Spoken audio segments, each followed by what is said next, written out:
Welcome in, everybody. Tonight was supposed to be about getting set for free agency, which starts tomorrow, the official legal tampering period where teams can talk to agents and officially negotiate deals. But so much happened today. In fact, I would submit that the last 48 to 72 hours have been the most dynamic and impactful as far as acquisitions and roster changes go. Acquisitions and roster changes that maybe we've ever seen. Certainly the Russell Wilson trade was dramatic, but it kind of existed in a vacuum. All of the moves over the last 72 hours have completely reshaped this roster on offense and solidified it on defense. Lots of heavy lifting and moving and shaking today in advance of free agency. And now the Seahawks are set up to be more aggressive than maybe they've ever been in free agency. Will they? And how will they if they do? I'm here to break it all down for you. And I will be joined by a good time friend of the show and regular contributor, let's call him that, co-host of the Hawk Zone Rundown, Bryce Coutts, will be joining me right after this. Let's get into it all on Seahawks Forever. Welcome to the Seahawks Forever podcast. In-depth analysis on everything Seahawks. And now, here's your host, Dan Viens. The show brought to you by the folks at Doer, built for doing, flagship stores in Denver and Los Angeles. Lifestyle apparel for every occasion. And if you haven't heard me talk about them before, you're going to hear me talk about them again. These stretch performance jeans are my daily go-to. They are light. They are stretchy, 20% stretch. They're built with breathable, antibacterial, and sustainable materials. They move with you, but they are also built tough. They are built for doing. I cannot get enough of what Doer makes. And right now, if you want to try them out, they'll give you 20% off on your first order at shopdoer.com/forever. That's shopdoer, DUER/forever for 20% off your first order. Doer, built for doing.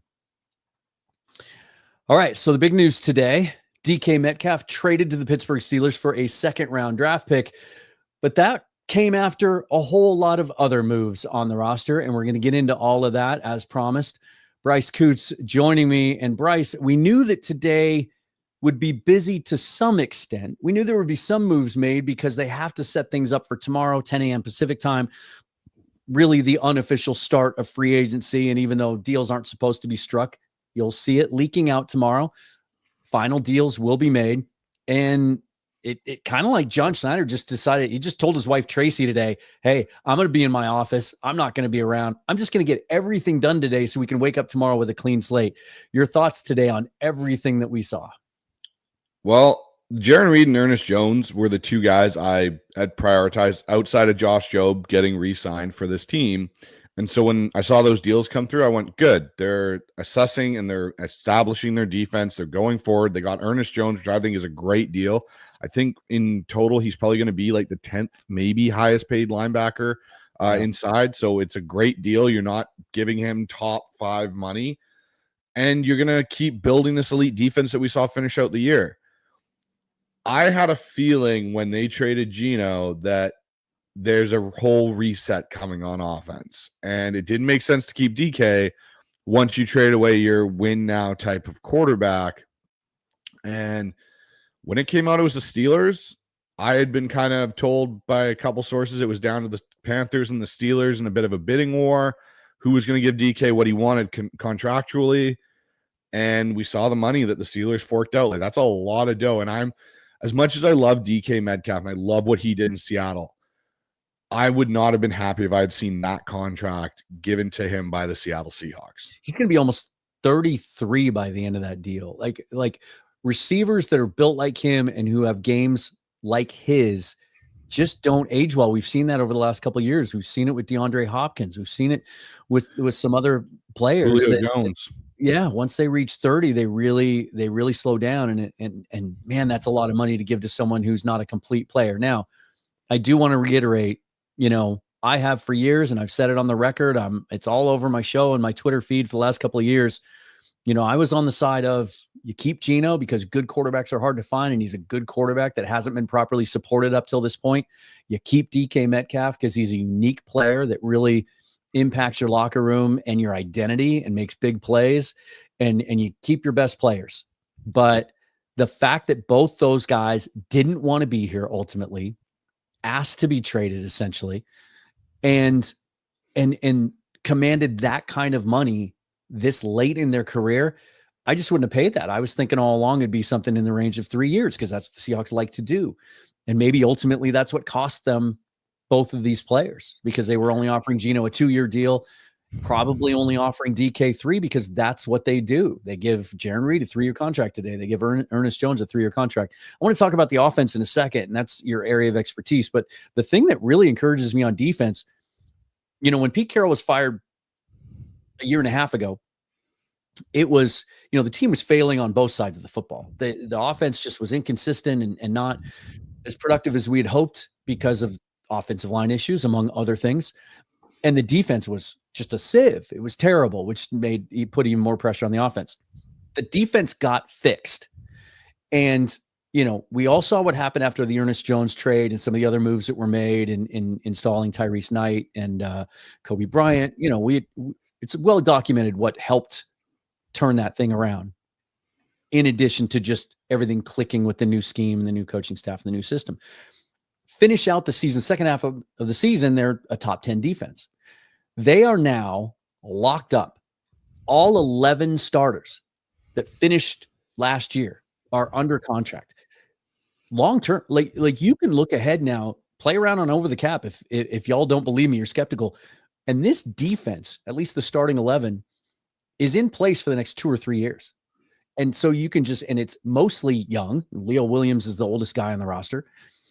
And he's barely 30, right? 30, 31, and players at his position tend to age well. So the defense is taken care of, which allows you to make these big, bold moves on offense because you have the belief that the defense can sustain the growing pains. Is that how you feel? I do. The only one in that in that 11 of that you were talking about that I think they need to get done, and I hope they get done this offseason, is Kobe Bryant. He's the only one that's on the last year of his deal. But you're right, Dan. Everybody else is locked up. Everybody else is here for at least another year or 2 years. It's going to be very interesting to see how aggressive John Schneider is now on the offensive side, because he has that stability on defense with a defense that is ascending. They got better. They continually got better, and we're playing really good football even up to the last game of the year. And you're going to have Mike Macdonald now more familiar with these pieces, the guys he wants in the building. That's where I think you can see why they decided to do this and make this pivot. You moved off your OC. It didn't work. You need to create an identity that matches what your head coach wants. Yeah. Now, the one person in this whole thing that I feel kind of sorry for is Clint Kubiak. Shows up to his new job, and all the guys that he was promised he potentially was going to get to work with are out the door except for one, and that's JSN. See, now I get that viewpoint. I'm going to push back on that a little bit and give you a little devil's advocate here.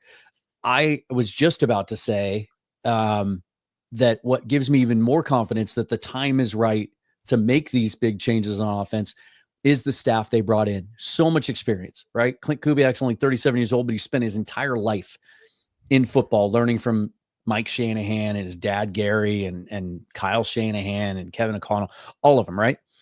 And then you bring in Rick Dennison, 15 years of experience in the league, and John Benton, 15 years of experience in the league, and Justin Outen and Andrew Janocko, this incredibly experienced staff that's all familiar with working with each other. I can guarantee you that throughout the process of hiring that staff and bringing them in, this possibility was discussed, and that they would have to sign off on it. And I think maybe even prompted some of these moves because they were able to look at Mike Macdonald, John Schneider, and go, there's other ways we can win. Or maybe even, when you look at the McVay and Shanahan system, there's a requirement on the part of outside receivers. They got to be good route runners, really, really good route runners that can run an entire route tree. And maybe they looked at Schneider and said, look, we'd love to keep the guy. There's some ways we can use him. We see his strengths and we'll lean into those. But we might be better off with a more complete receiver.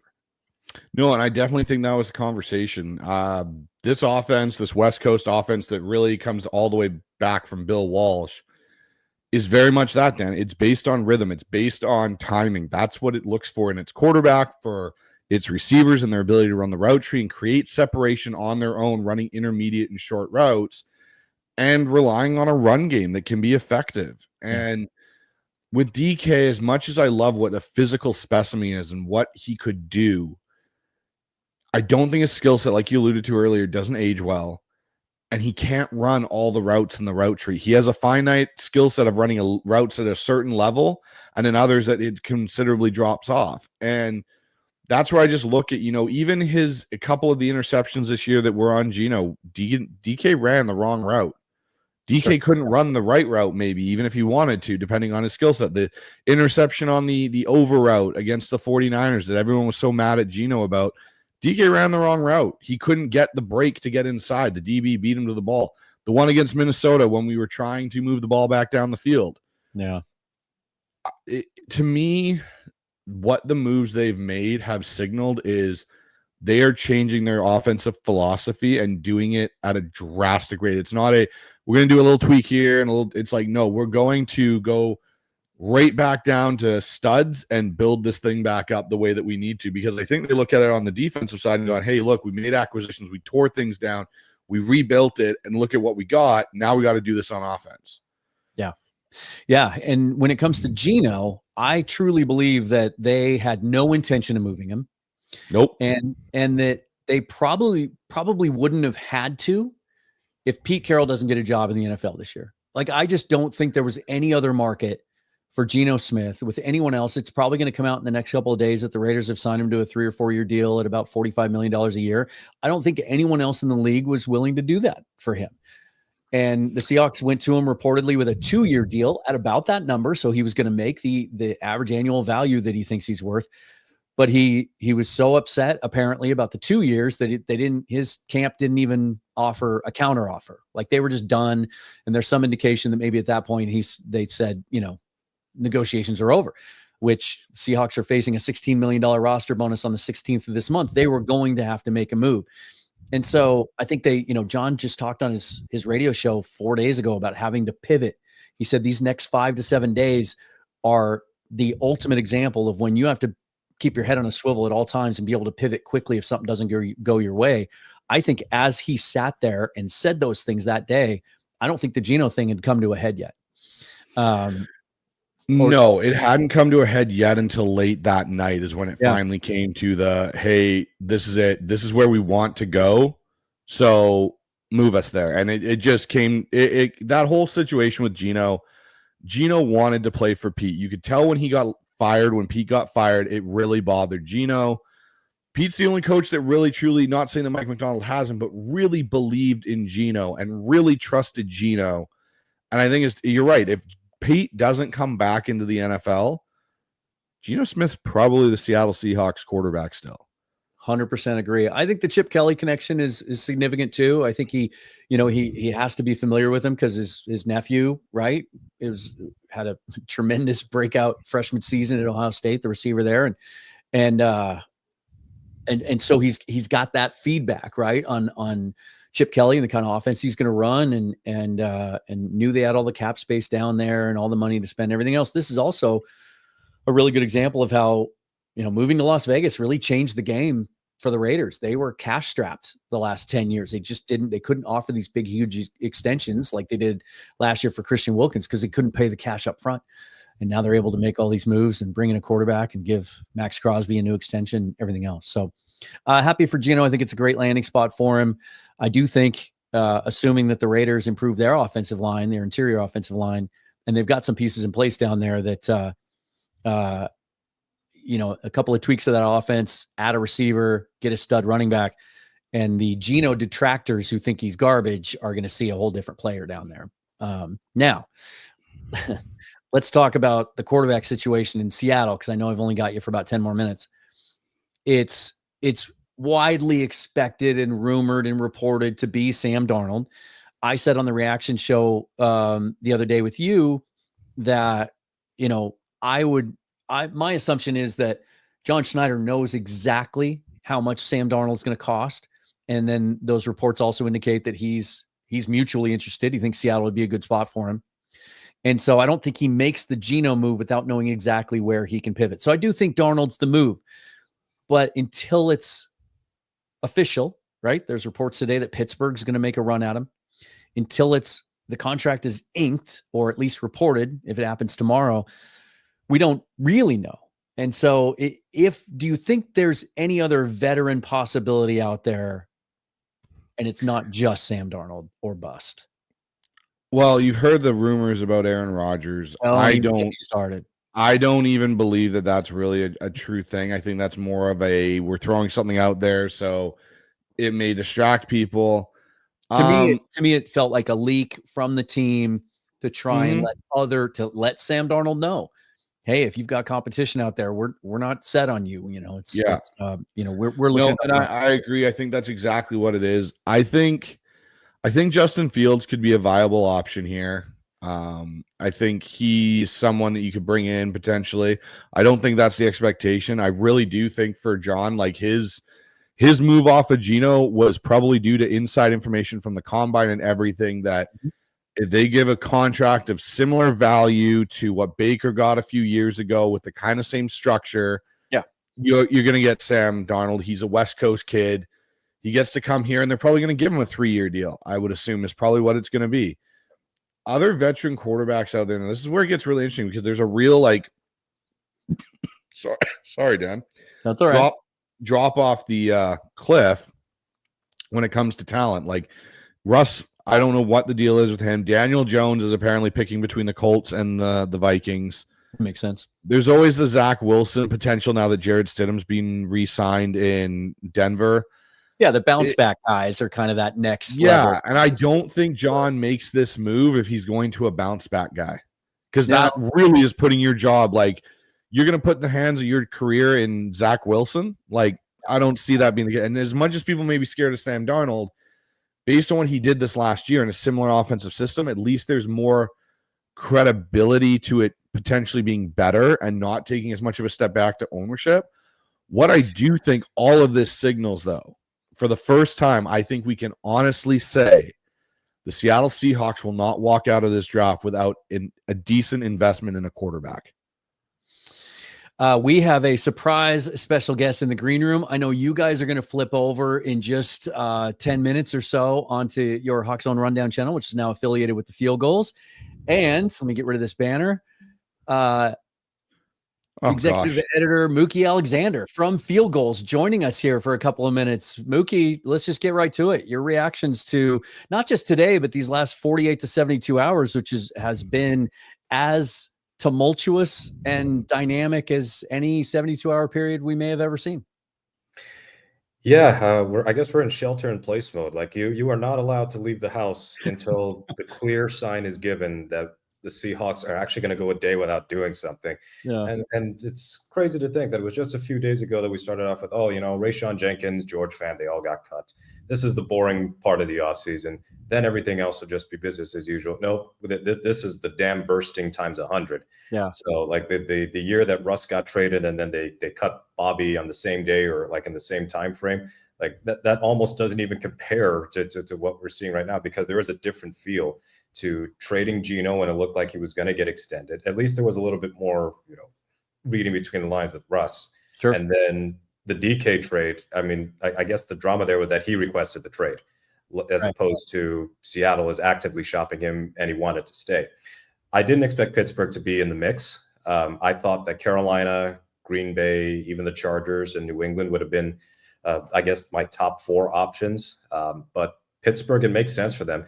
Kind of makes me wonder if they're going to keep Russ, because if there was ever a quarterback who knows how to get him the deep ball, like Wilson is on the decline, no doubt about it. His arm still works for now. And him and Metcalf had that chemistry from the first 3 seasons they were together. So good for Pittsburgh, I guess. They're going to take a big swing. They're not known for taking these types of big swings, and that's part of why, kind of similarly to Seattle, they've been stuck in this rut. They're like a step above Seattle's middling, where they're regularly in the playoffs, but they're also losing a lot in the wild card round non-competitively. So draft capital, big for Seattle. They got 5 picks, in the top 100. And I at this point, it feels, and I just caught the tail end of what Bryce said, it feels like they have to take a quarterback early. I didn't say take a quarterback in the 5th round with all the draft capital they have. Right. Take a quarterback early. Whether they sign Darnold tomorrow, they sign somebody else, or they trade for Aaron Rodgers or sign Aaron Rodgers, they are going to be taking a quarterback for the first time since 2018. And if you want to consider Alex Magoo a throwaway pick. Like, this is their first real quarterback investment through the draft since Russell Wilson in 2012. So this is a big moment for John Schneider. The Band-Aid has been ripped off on offense. I don't want to call it a full-scale rebuild. No. Ernest and Jarran just got re-signed today. And those are now like the 8th and 9th most important stories just over the last 96 hours. Yeah. But we were talking about before you hopped in that, now this locks up all 11 guys who started on defense at the end of last year, and they're all locked up fairly long term. You can really count on this foundation of the defense being set now. And yeah, you're right, though, because I thought I had a minute to go from one spot to the next while I was working today. I had about a 15-minute drive, and I missed the Ernest Jones deal. Everything flying fast and furious. I kept getting all these notifications on my phone directly from Adam Schefter. By the way, signing up for the direct notifications through the ESPN app is the greatest thing ever. Like I'm getting those things before they're hitting Twitter. And I saw the deal with the Buffalo linebacker, and then I saw the Devontae Adams deal. There were so many notifications. I missed Jones until I, got to where I was going and opened my laptop, and I was about 40 minutes late. So, yeah, look, we can talk all we want about how it's hard to let go of players that we're attached to. I really liked all these players. I wanted them to still be on the roster. I wanted them to find a way. But for those who do what we do, we're a little bit twisted up here, right? And this stuff's kind of fun. This is the next few days are going to be, and the end of April is going to be a lot of fun. Yeah. It's going to be, it's going to be very interesting to see how this all kind of plays out. I think, 10 a.m. tomorrow Pacific time, things start to legally be allowed to be announced. I think you're going to hear a lot of stuff around Seattle, like more than we've heard probably in the last decade plus, about what Seattle's doing, who they're involved with, where this money going to go. And the draft now gets that more interesting. How many pro days is John Schneider going to be at for quarterbacks and receivers? Right. All of them. That's going to be the thing. Is it going to be like when we had pick 5 and we went to all the QB pro days and had all those meetings and all those photos? Now it's like, okay, yeah, there's a legitimate thing that they're going to take somebody this year, whether it's round 1, 2, or 3. That's where Seattle's going to take a quarterback this year. Yeah. And I think for those skeptics that would argue that they don't expect to see anything impactful or significant in free agency because that's not the MO typically, I think these moves over the last 3 days have to signal, that's exactly what's coming. I mean, John Schneider has basically set this roster up so that all of these resources, and right now the Seahawks sit with the 4th most cap space in the league this year and the most cap space in 2026. They can be as aggressive as they want, and they're going to use a significant portion of that money to fix the one glaring weakness on this team that's holding it back, and that's the offensive line. I'll be absolutely shocked if they don't sign at least one, maybe more significant players that play up there. Otherwise none of the rest of this makes sense. You have to spend that money or it just goes to waste. Yeah, because you look at the interior offensive line, both guard spots are going to be up in the air. And we don't know how this coaching staff is going to view Christian Haynes. Hopefully a lot better than the previous one did. But even ignoring that, you would think they're not going to re-sign Tomlinson. In fact, I think that just with re-signing Jones and Reed, they have no particular obligation to re-sign any of their other unrestricted free agents. Like they that was it. They took care of them all. Yeah, that's it. And they don't have to worry about comp picks because like they've already kept both. So comp picks aren't going to be a thing. Don't worry about that at all.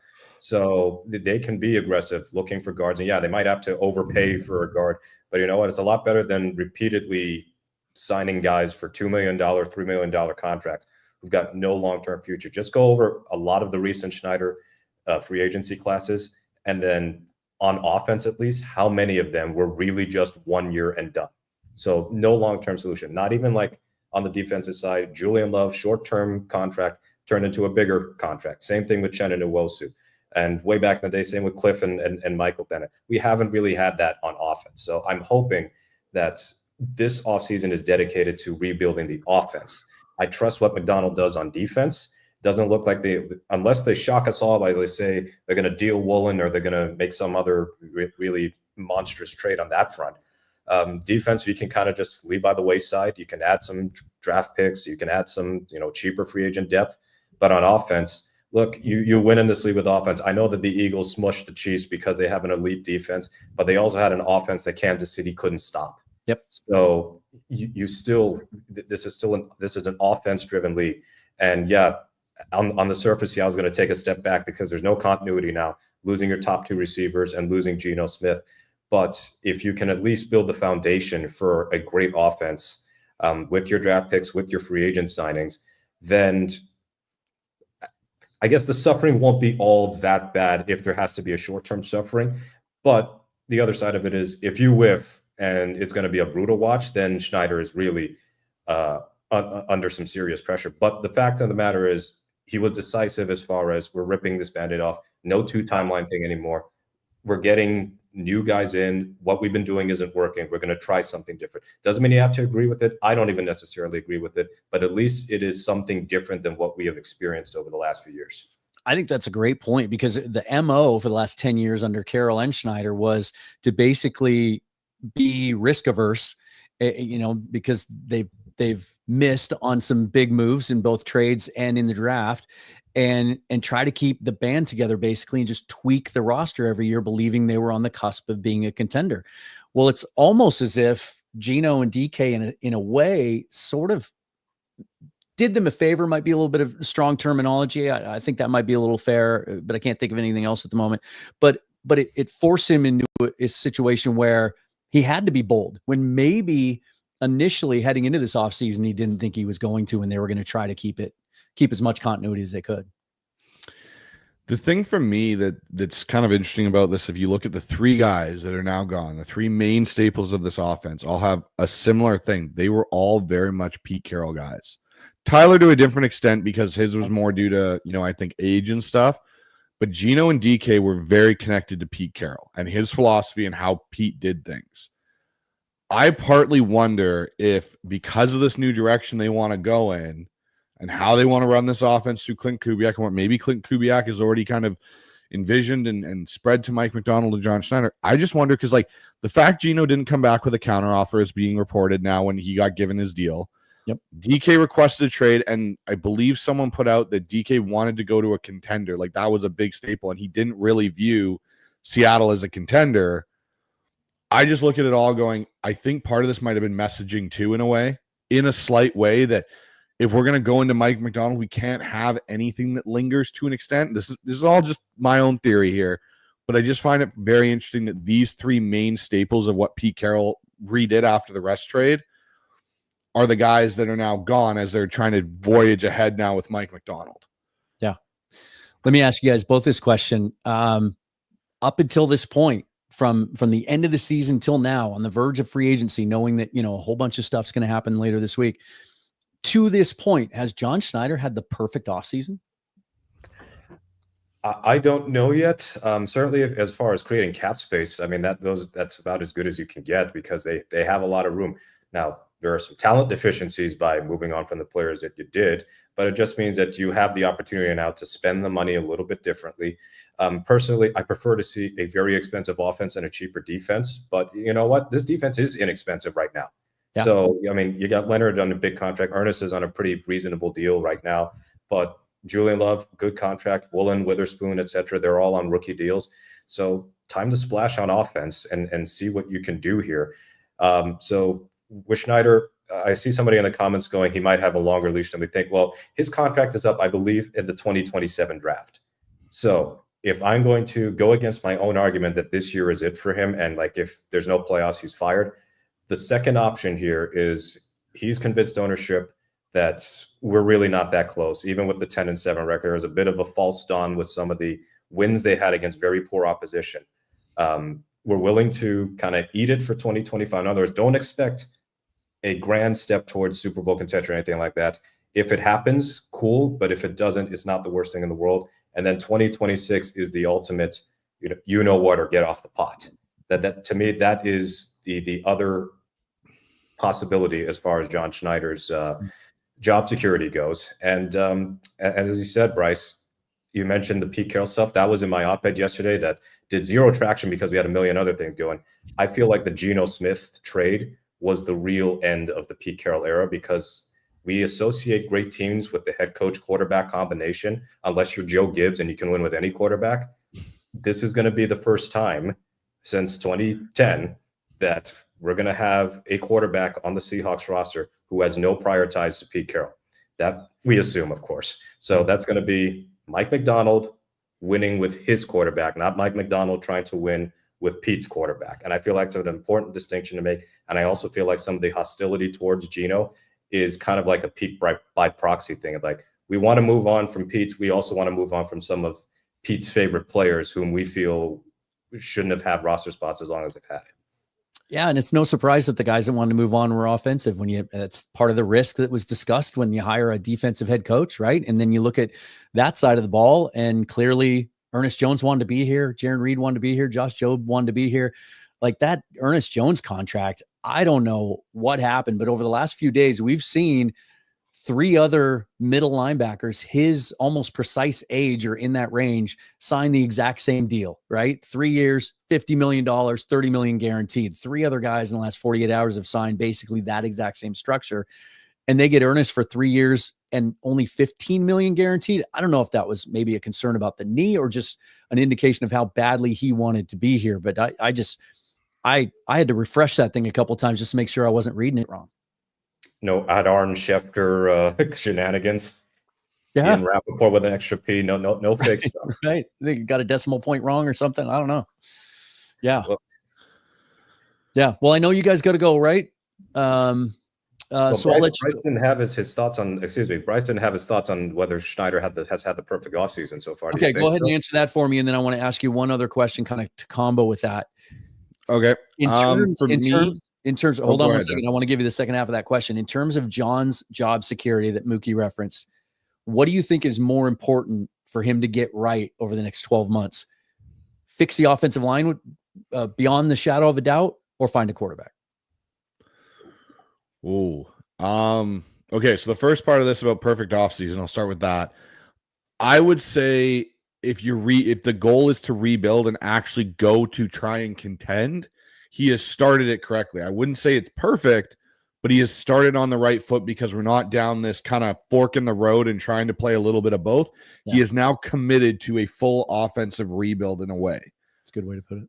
When I come to the part about how does it, go going forward, I think he has to fix the offensive line because it doesn't matter if you get a quarterback and you can't block for the guy. He has to get the offensive line right.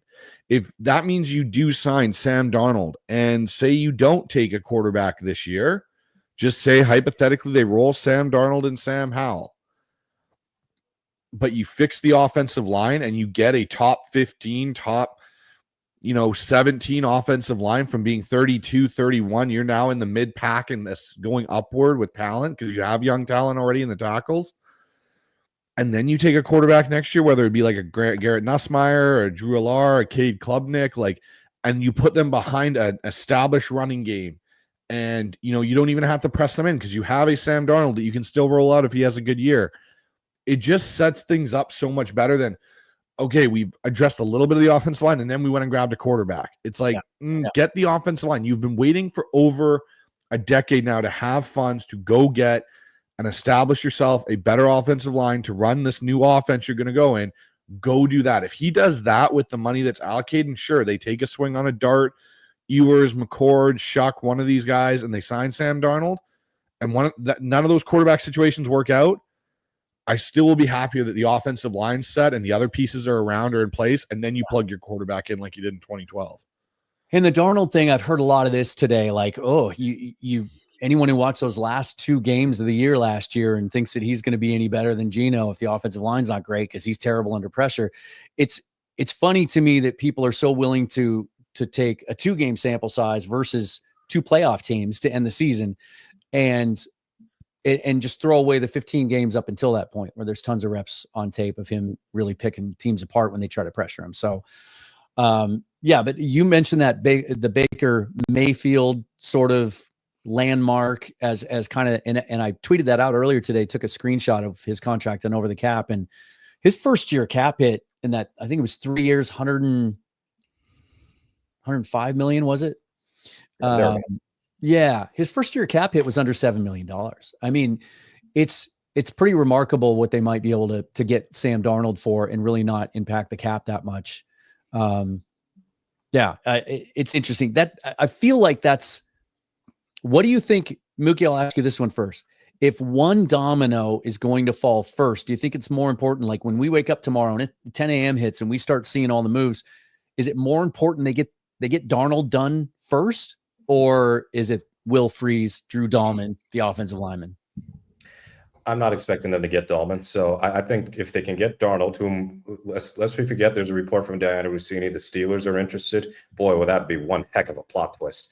But yeah, if they can get Darnold, and he's really the only worthwhile free agent right now in the quarterback market, whom I would like to start and think that Seattle can compete. Like if they take Fields or Zach Wilson or whomever else of that kind of draft bust mold and start them, then I get the sense that they're kind of not punting the 2025 season, but it's a tryout process. But with Darnold, we've seen that you can win with him.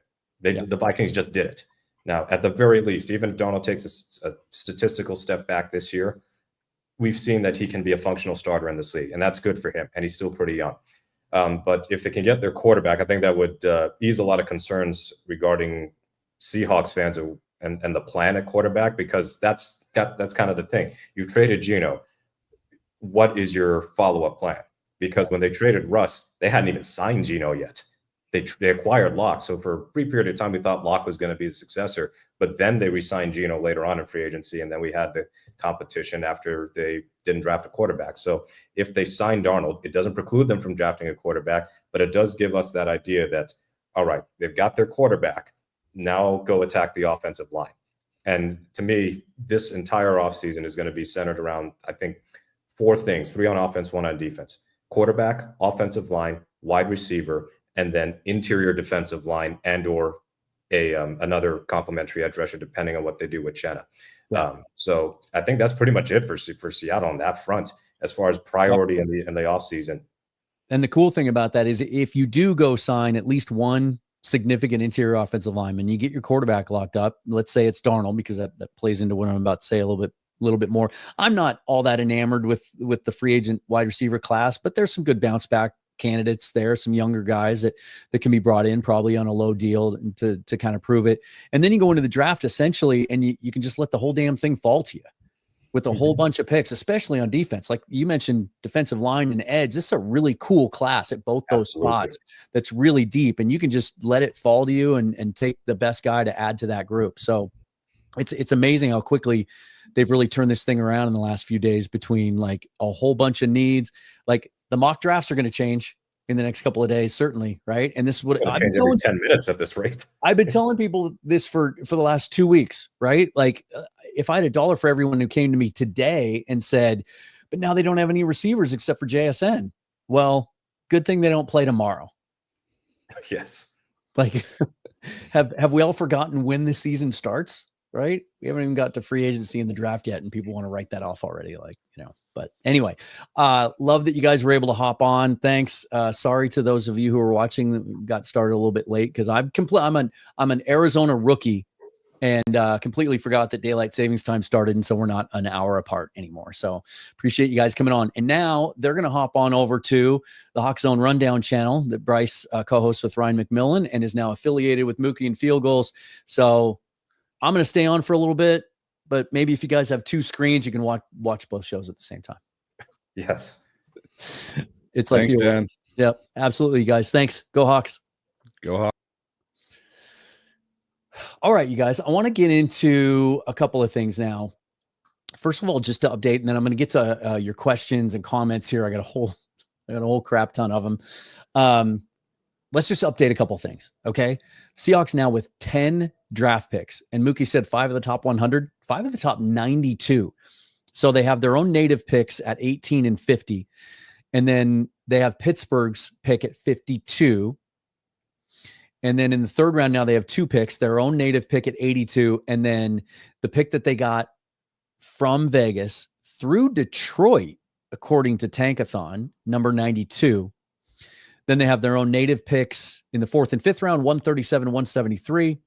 They have 2 picks in the 6th round, 187 from Chicago in the Darrell Taylor trade, and then a comp pick at 212.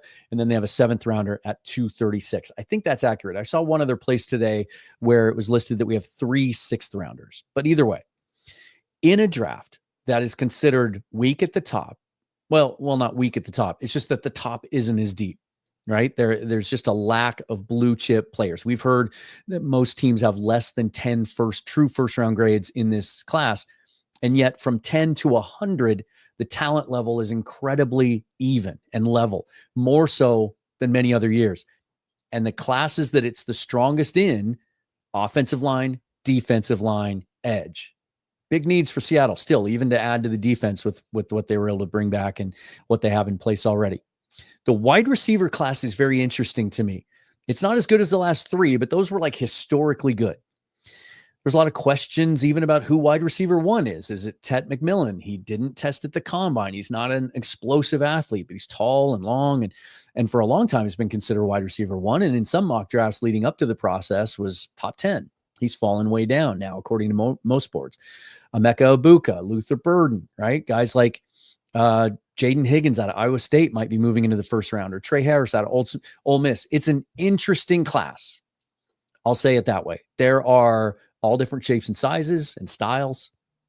And so there is an opportunity for the Seahawks to be able to add at the wide receiver position. But I think if you're really going to get a player that can impact the roster as a rookie, you got to use one of those first 5 picks on a receiver. So I think we will see a guy on day 2, if not day 1. And so I want to get into that. And then I wanted to get into some, we touched on a lot of it with Bryce and Mookie. A lot of people have asked me the last couple of days or just flat out told me that they consider this a rebuild. I don't agree with that at all. First of all, they wouldn't allow it. Ownership wouldn't. There's a mandate that John has talked about a lot, including the first press conference after Pete was fired, to maintain their culture and win. Ownership's not interested in a tear down rebuild, a tanking for next year because the quarterback class is supposedly going to be better. How many times have we heard that? I just don't think that's the case. Now, anytime you move on from a good quarterback and a good receiver at the same time, especially, there is massive risk involved here. Huge risk. It may not work. It could all blow up and we could be looking at a bottom 5 offense and a defense trying to carry it and trying to find their way. I just want to acknowledge that. It's a reality. It's always a risk. And it's what I've been warning about for the last 2 years. You might not like Geno, but if you move on from him, what is your answer? What's your plan? Right? And a lot of people have told me for months they would much rather switch from Geno Smith to Sam Darnold, save money, and get 7 years younger. I get it. And I think it could work out beautifully, but it could also fail spectacularly. And so it does create a little bit of angst, but also, and those of you that watch the show know, like, once I dealt with the emotional part of the team moving on from 2 players that I have a tremendous amount of respect for, and again, I've said over and over again, I wanted them to find a way to keep them both. Once it became clear that they didn't want to be here, or that they only wanted to be here at a number that I didn't think sounded reasonable, then, as I mentioned earlier, like, it kind of painted Schneider into a corner and almost made it easier for him to move on from those guys. And now that they're gone, and the reality that we're looking at is these draft picks and all this cap space, it does get pretty fun. Like, there were years, I would argue that most of the last 10 years, with the exception maybe of the year that Russell Wilson was traded, that March, April, May, or let me say February, March, April for the Seahawks was really boring. And so, as just kind of a analytical nerd that loves the team building aspect of all of this just as much as I do the stuff that happens on the field, this gets pretty exciting. It certainly provides a lot of opportunity for conversations and content to talk about this. I mentioned cap space as well as the draft picks. As it currently sits, the Seahawks have now, because over the cap is already updated after the DK Metcalf trade, although they move him into the free agent, the unrestricted free agent column, which is kind of funny. This does not include the Ernest Jones deal or the Josh Jobe deal.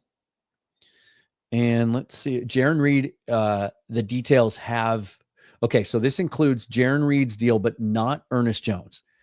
Seahawks have $68.4 million in cap space right now. Now, I'm not going to talk in terms of effective cap space because that doesn't matter right now. When you hear the term effective cap space, that means how much space is really available for new contracts above and beyond what you need to sign your draft picks, which is a higher number now because they have more picks, more higher picks. So that's going to eat into that a little bit. Your practice squad, injured reserve, and contingencies. John Schneider always talks about how we like to be a team that can make moves and has flexibility at the trade deadline. And so out of that $68.4 million, it's probably somewhere closer to $48 million in effective cap space. And then minus the Jones deal, but that first year cap hit's going to be low, guys. Only $15 million guaranteed for 3 years. That's going to be a low number.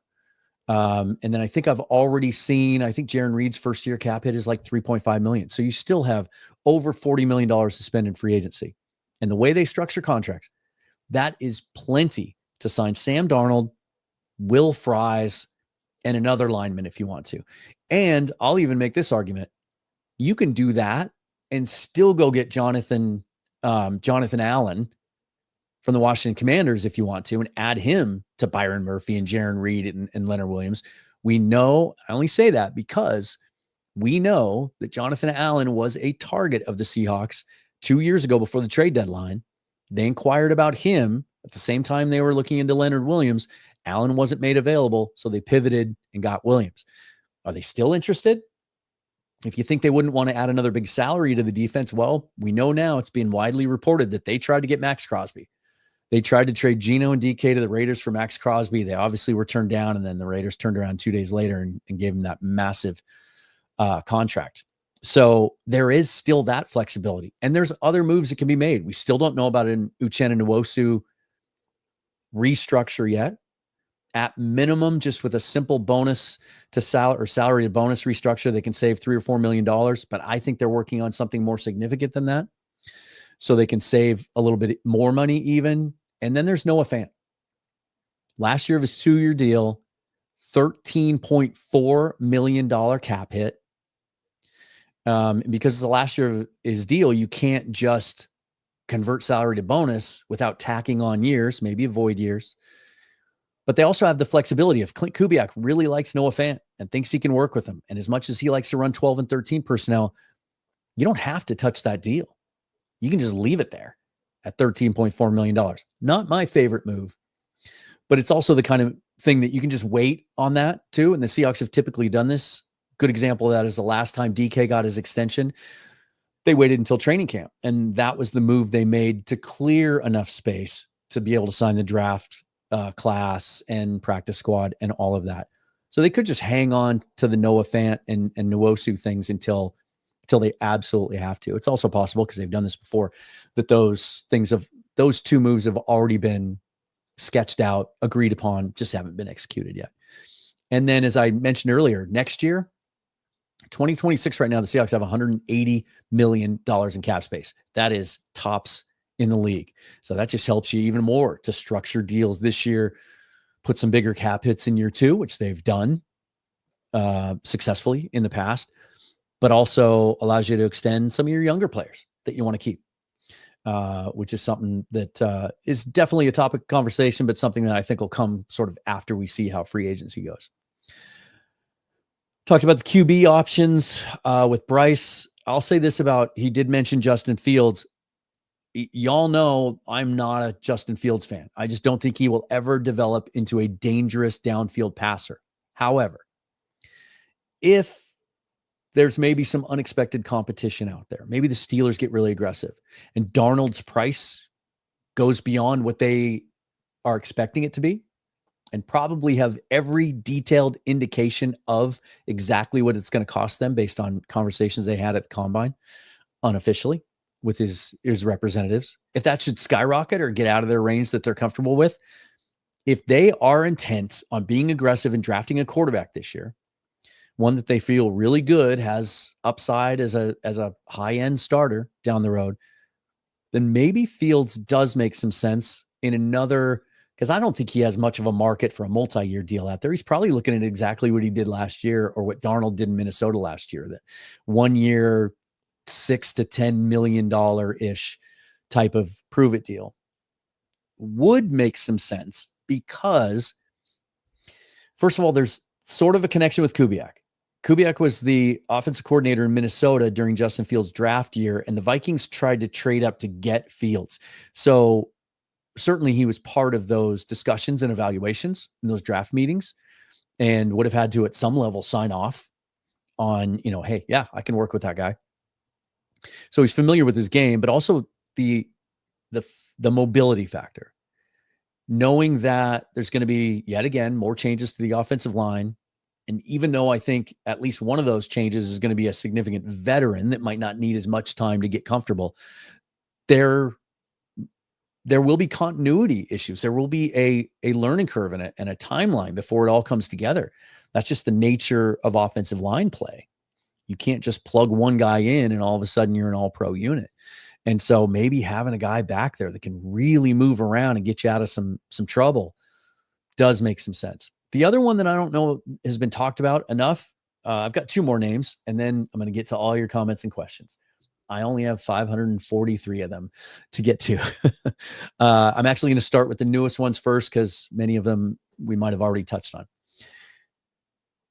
I'm not so sure if they should fail to land Darnold.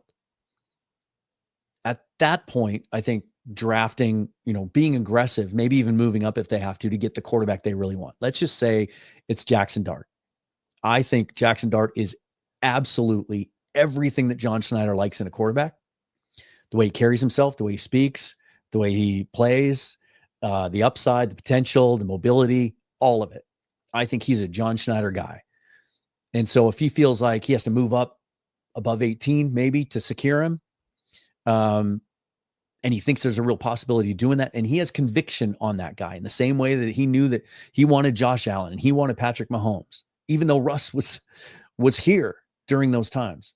If he has conviction on that guy, then a 1-year stopgap, I'm okay with. And so why are we not talking about the possibility, if they can't get Darnold, of Drew Lock, right? We know Schneider really liked him, that he chose the Denver deal in part because Russ wanted to go there, but also that there was reportedly a Philadelphia offer that may have included Jalen Hurts, and Schneider liked Lock better. And I know that doesn't look very good now, but I just think it speaks to the upside that he thought he saw in Lock.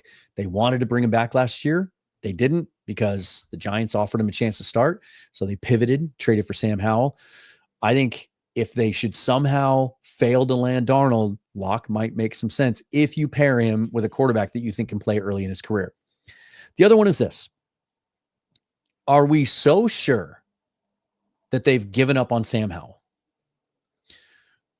25 years old still, 17 games as starter in the league, led the league in interceptions, we know, with a terrible offensive coordinator, a coordinator that did him no favors, dropped back, shotgun, no play action, 65% pass rate, poor offensive line, no attempt to deceive teams. Just once teams figured out that all they were going to do is just drop back and shotgun and throw it 50 times a game, they pinned their ears back and went after Howell and put a tremendous amount of pressure on him. He had the bad performance in the second half against Green Bay last year. Again, no favors. 14 straight pass plays, I think, that Grubb called for him when we were getting killed up front and not running the football. You can also make the argument, and I've had some people that really know their X's and O's better than I do, that the Ryan Grubb offense did not fit Sam Howell, but that he might be a really good fit in a Shanahan offense. Are we so sure that he's not going to factor into this? I'm just throwing that out there. I do want to talk about some top free agents that I think Seattle might be targeting. We've mentioned a few of them already, but I want to get into this because you guys have been really, really patient and racking up the comments and everything else. Let's start with starred comment.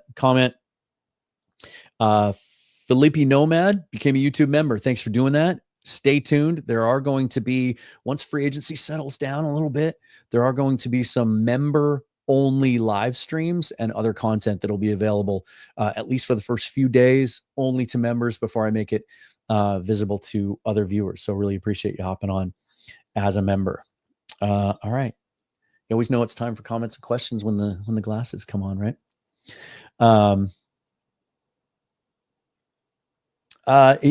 Hearing a lot of this kind of stuff. about the whole quarterback class. And so I do just want to put this up here. Marilyn Wilson.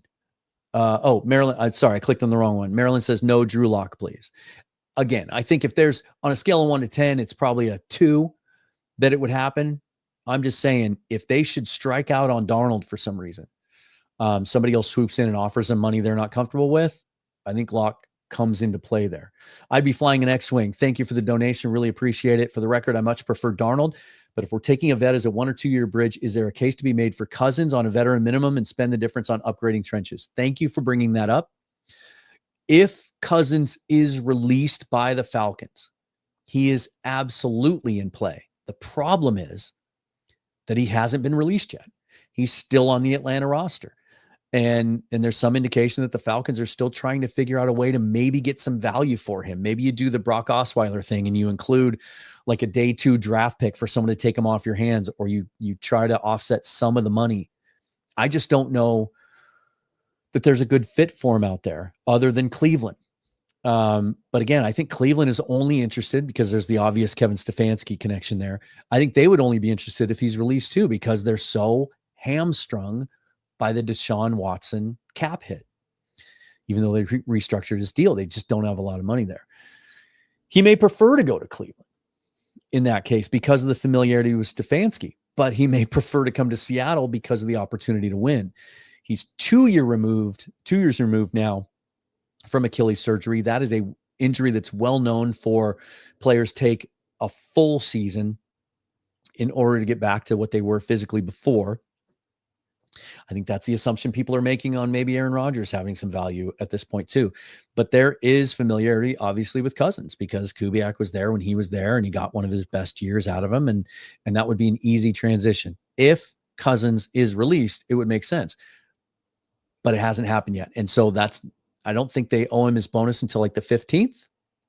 So they may play chicken for a couple of days, and the Seahawks can't afford to wait. If they have a chance to get Darnold for the number that they're comfortable with, they're going to make that move first and not wait. Oh, let's talk about this. Whoops. I keep clicking on the wrong one because keep getting them that sneak in under my mouse click. Drip Skylark says, I would take Rodgers, to be honest. I know the story leaked out today. I think it was Diana Rossini that said the Seahawks want to talk to Rodgers.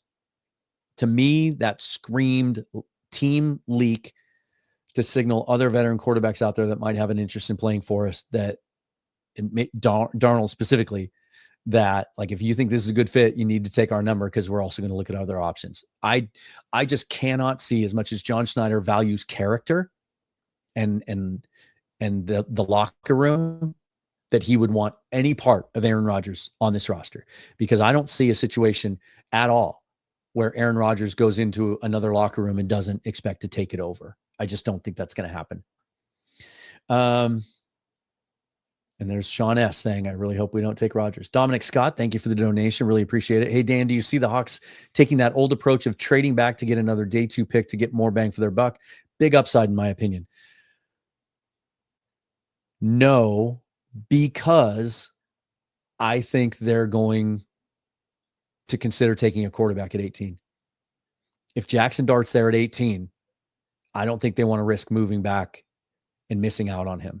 I think a situation like Darnold on a 3-year, like the Baker Mayfield deal, right, which is 3 years, low first-year cap hit, easy out after the second year where you can save.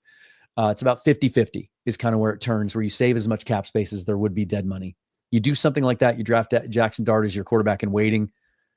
Shoot, you might even be able to get a day 3 pick for Sam Howell from somebody that wants, a young, solid backup with starter potential. So I don't see them trading back unless one of these other quarterbacks is their real target and they're confident they can get him. If Quinn Ewers is the guy that Schneider thinks is the guy to lead him, or Will Howard, and they're confident that they'll be there on day 2, then sure.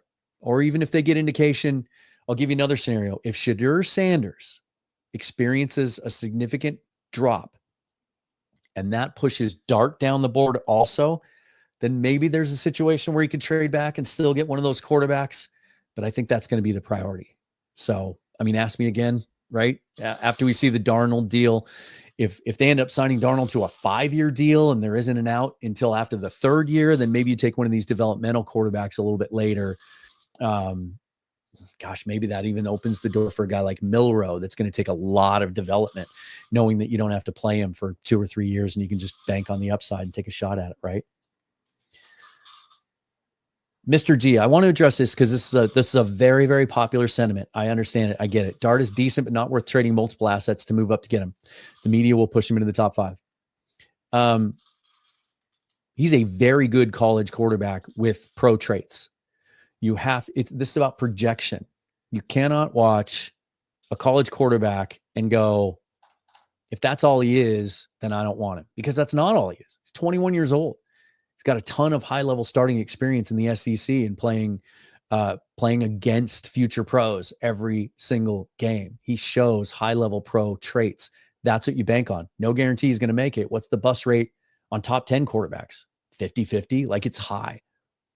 It's always a risk. It's always a risk because it's based on projection. There is no such thing as a sure thing.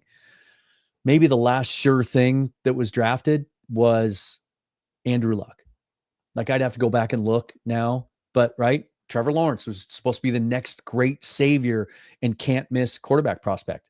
Has he turned into that? I would argue no. They're all a risk. It's all about projection. But the traits that Dart does have, I think you can really dream on. And I think they're traits that John Schneider absolutely values. Which free agent quarterback would cost the least? LeBron. I mean, if Cousins is cut, it's the same thing as a Russell Wilson situation. He has so much guaranteed money coming to him from the Falcons still. He would sign a 1-year veteran minimum for what it's like $1.4 million. That's your cheapest route, unless you want to go with someone that would be really scary. This is interesting. Hawks Eye View. Dan would like to see the Hawks draft both Shuck and Hannigan. Thoughts? Drafting 2 quarterbacks is interesting.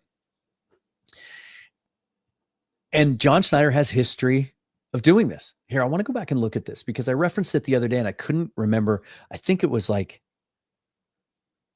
Braum and Flynn. But there was a year the Packers drafted 2 quarterbacks when they had Aaron Rodgers.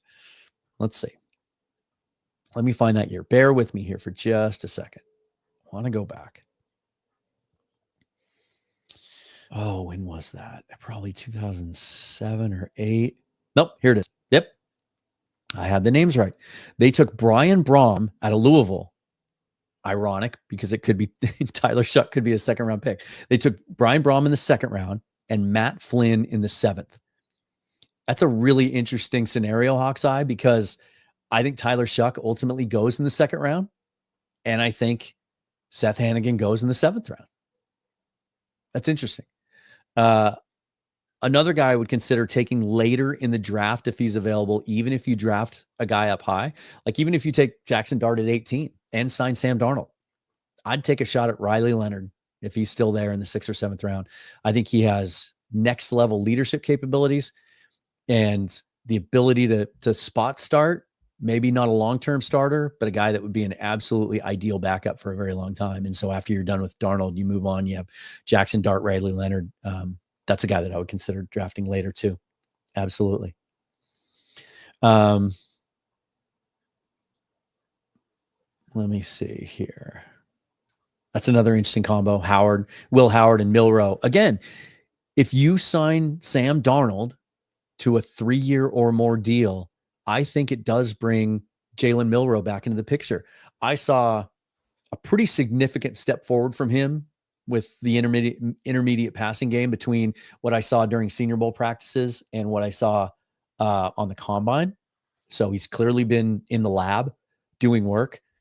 The athletic upside is so dynamic that sky is the limit if he can click on the shorter stuff. And his timing, and it's all mechanical. It's all marrying his lower half to his upper body. He's an elite deep ball thrower, and he's an elite athlete.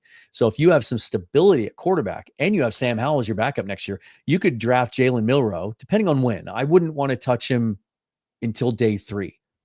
He'd be your 3rd quarterback. You could even have some packages for him, right? And and then you bank on the upside. And if he's not developing after 2 years, maybe you consider a position switch or use him as a package player. But where I had been completely out on Milroe for the Seahawks, I think if you get a guy like Darnold on an established deal, it kind of brings him back into the picture.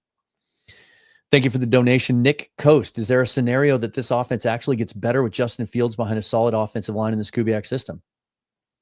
As I touched on a little bit ago, I have not been a Fields fan, but I could see it working in this system, especially initially, when there might be a little bit of a learning curve with the offensive line, learning to play together after some upgrades this offseason. I do think that there would be some value in that, obviously, all depending on the contract, the money, etc.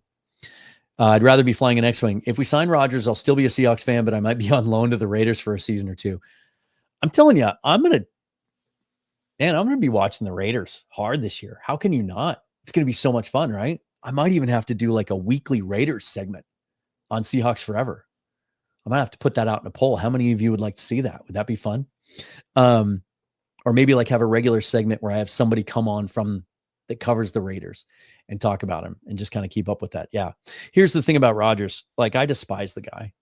I do think he's one of the greatest quarterbacks of all time. Like, and you can make the argument that if you want to create a category all of its own called arm talent, maybe the best arm talent we've ever seen in the NFL. But who he is as a teammate and a person now, I just would want no part of it. And the thing I would be more upset. I'd be less upset about having to watch it as a Seahawks fan. Because again, look, from a purely physical standpoint, you can make the argument, the same one I made for Kirk Cousins, that if you get a couple more weapons for him and improve the offensive line, another year removed from an Achilles, he didn't play that bad last year. He really didn't. Like, as a stopgap, purely physical, I could see it. But man, as a fan, I wouldn't like it. But as a content creator, I would not want to talk about Aaron Rodgers every week. And I just wouldn't want the circus that comes along with it. And I don't think Schneider would either. I really don't think he's a legitimate option. Sorry, Cody. No. I'm glad someone brought this point up. As much as I was a proponent of keeping DK on the roster, really wanted him to be here for a third contract, even though third contracts for receivers like him typically don't age well. 5 years? Hell no. He'll be 32, 33 years old by the end of this contract. Like, some of the greatest receivers we've ever seen play fall off a cliff after they turn 30. And a guy that doesn't possess the nuances that some of the great receivers do of being able to really find spots and read the defensive back and run a complete route tree and create separation on his own. I just don't think his skill set's gonna age well. I really don't. I think the Seahawks got a little bit lucky here. You know, there were indications the day before that maybe a third round pick was the best they could hope for. But all it takes is one team. I talk about that a lot. And the Pittsburgh Steelers have been so desperate for so long, and they've been burned trying to get number one receivers, right? Chase Claypool had the great rookie year, and then he fell off a cliff and he had attitude issues. Deontay Johnson looked like a hit, and then he had attitude issues. George Pickens looked like a spectacular player, attitude issues. Like, they need a guy there, and they were willing to go out and make a move that was kind of uncharacteristic for them to get him. They got lucky on both these fronts. I do believe everything that Mike McDonald, John Schneider said. As much as there's some cynics out there who said, oh, you can never believe these guys, they were probably thinking this all along. I believe that they considered Geno and DK to be significant parts of the team in 2025 and beyond, and that their offseason plan revolved around keeping both of them. And that the only reason that they both are now on other rosters is because the one guy that would be interested in trading for Geno and giving him what he wanted was Pete Carroll. And that was the only place where he had an opportunity to get a job this year. I thought he was done in the league. I really did. And then the fact that the Pittsburgh Steelers were that one team that was desperate enough and felt like they had enough else in place, offensive line, running philosophy, great defense. They don't have a quarterback yet, which is funny because DK said one of the things he wanted was a more stable quarterback situation. Well, he literally just went to a team that has 0 quarterbacks on their roster. I would not have paid him that contract. And so to get a second round pick back, to get a pick back that's higher than the pick you used to acquire him in the first place, even knowing that the team acquiring him had to pay that much money, is, to me, it's a coup. And I also think a 3rd-round pick was about the most you were going to expect for a 35-year-old quarterback with some inconsistencies who also was demanding a new contract. So I think John did as well as he could here. Perfect segue. Craig Lyons, free agency and the NFL draft are going to be fire this year. Let me get to my list of guys that I think are probably high on their free agency board that make a lot of sense. The obvious ones. Let's start with the interior offensive line. Drew Dahlman's the guy everybody wants, and I know that Bryce or Mookie said that they don't think that Dahlman is realistic, and it's probably because they've heard that the Chicago Bears are making him a priority too, even after trading for Joe Thuney and Jonah Jackson. They've got the money, they can spend it. I don't know. I think Schneider's going to give it a shot, and you know what his sales pitch is going to be? Hey, Drew, we just locked up Sam Darnold as our starting quarterback. We have one of the best, brightest young head coaches in the league who has put together a potentially dominating defense. We're a young roster that has tons of cap space the next couple of years. We see you as the anchor point in our offense, and we need a guy like you to run this offense. And oh, by the way, you're a West Coast guy. If the Seahawks were to offer the same amount of money as Chicago Bears, and I don't know, does Illinois have a state income tax? Do you want to go play in Chicago in that kind of weather for a team that's under complete transition with a young quarterback who's been erratic? Like, I get it. I get the Ben Johnson appeal, and I get the Caleb Williams appeal, and they've got weapons there. I understand it. Or do you want to come home and play on the West Coast? Maybe it's not so much a case of offering more money or a higher average annual value, but maybe going longer in length than they're used to. Seahawks love their 3-year contracts, right? Maybe you have to offer Drew Dahlman a 5-year deal. Maybe you have to give him kind of that Robert Hunt deal, 5 years, $100 million. Maybe you have to go a little bit farther to get that guy if he truly is that elite center that Clint Kubiak says he wants in his offense. Remember, Clint Kubiak puts protection responsibilities on the center, not the quarterback. Takes a lot off the quarterback's plate, just lets him play more free and easy, and he doesn't have to worry about that kind of stuff. That's my sales pitch, right?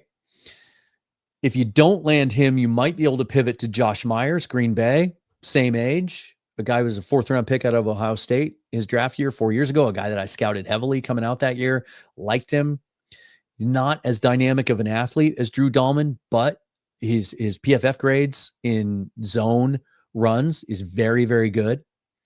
And he would cost less. He might be a potential possibility. But the guy that I would go at, if I'm signing a center in free agency and I miss out on Dahlman, it's Ryan Kelly.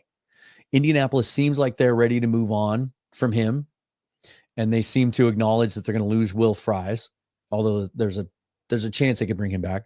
Ryan Kelly's 32 years old now. He's had some injury issues, but if he's healthy, if the Seahawks are satisfied with his medicals, talk about, like, I don't know, is he a Hall of Famer? Like, he's been one of the best centers in the league for 10 years, and a guy that can call all those protections and help mentor a couple of younger guards. Presumably, if you have to spend a bunch of money to get Ryan Kelly here, he can help mentor Jalen Sundell to maybe take up the mantle after he leaves and be the pivot of the future. Jalen Sundell's a guy I'm really high on. He's got an elite athletic profile, played well in his slight opportunity against Green Bay last year. And every time I see him, he looks good. Like, maybe that's the move. You get Ryan Kelly on a 2-year deal, maybe give him some money for, the end of his career, give him a nice little signing bonus up front, tack on a couple void years. And then maybe you sign another kind of functional guard as a veteran to go along with what I would presume then would be a pretty high draft pick at the position as we move forward. So I think Ryan Kelly is in play there. Will Fries has been called. Rob Staten, who I'm having on tomorrow.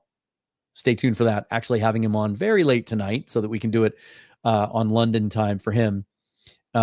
He's been saying Will Fries is the perfect wide zone scheme run blocking guard. 27 years old, coming off an injury, might keep his price down a little bit, but I've also seen reports that he's going to get a bag. it's interesting, and I can't wait to talk to Rob about this because he says he's a perfect fit in a wide zone scheme, but I looked up his pro day testing results and they were terrible.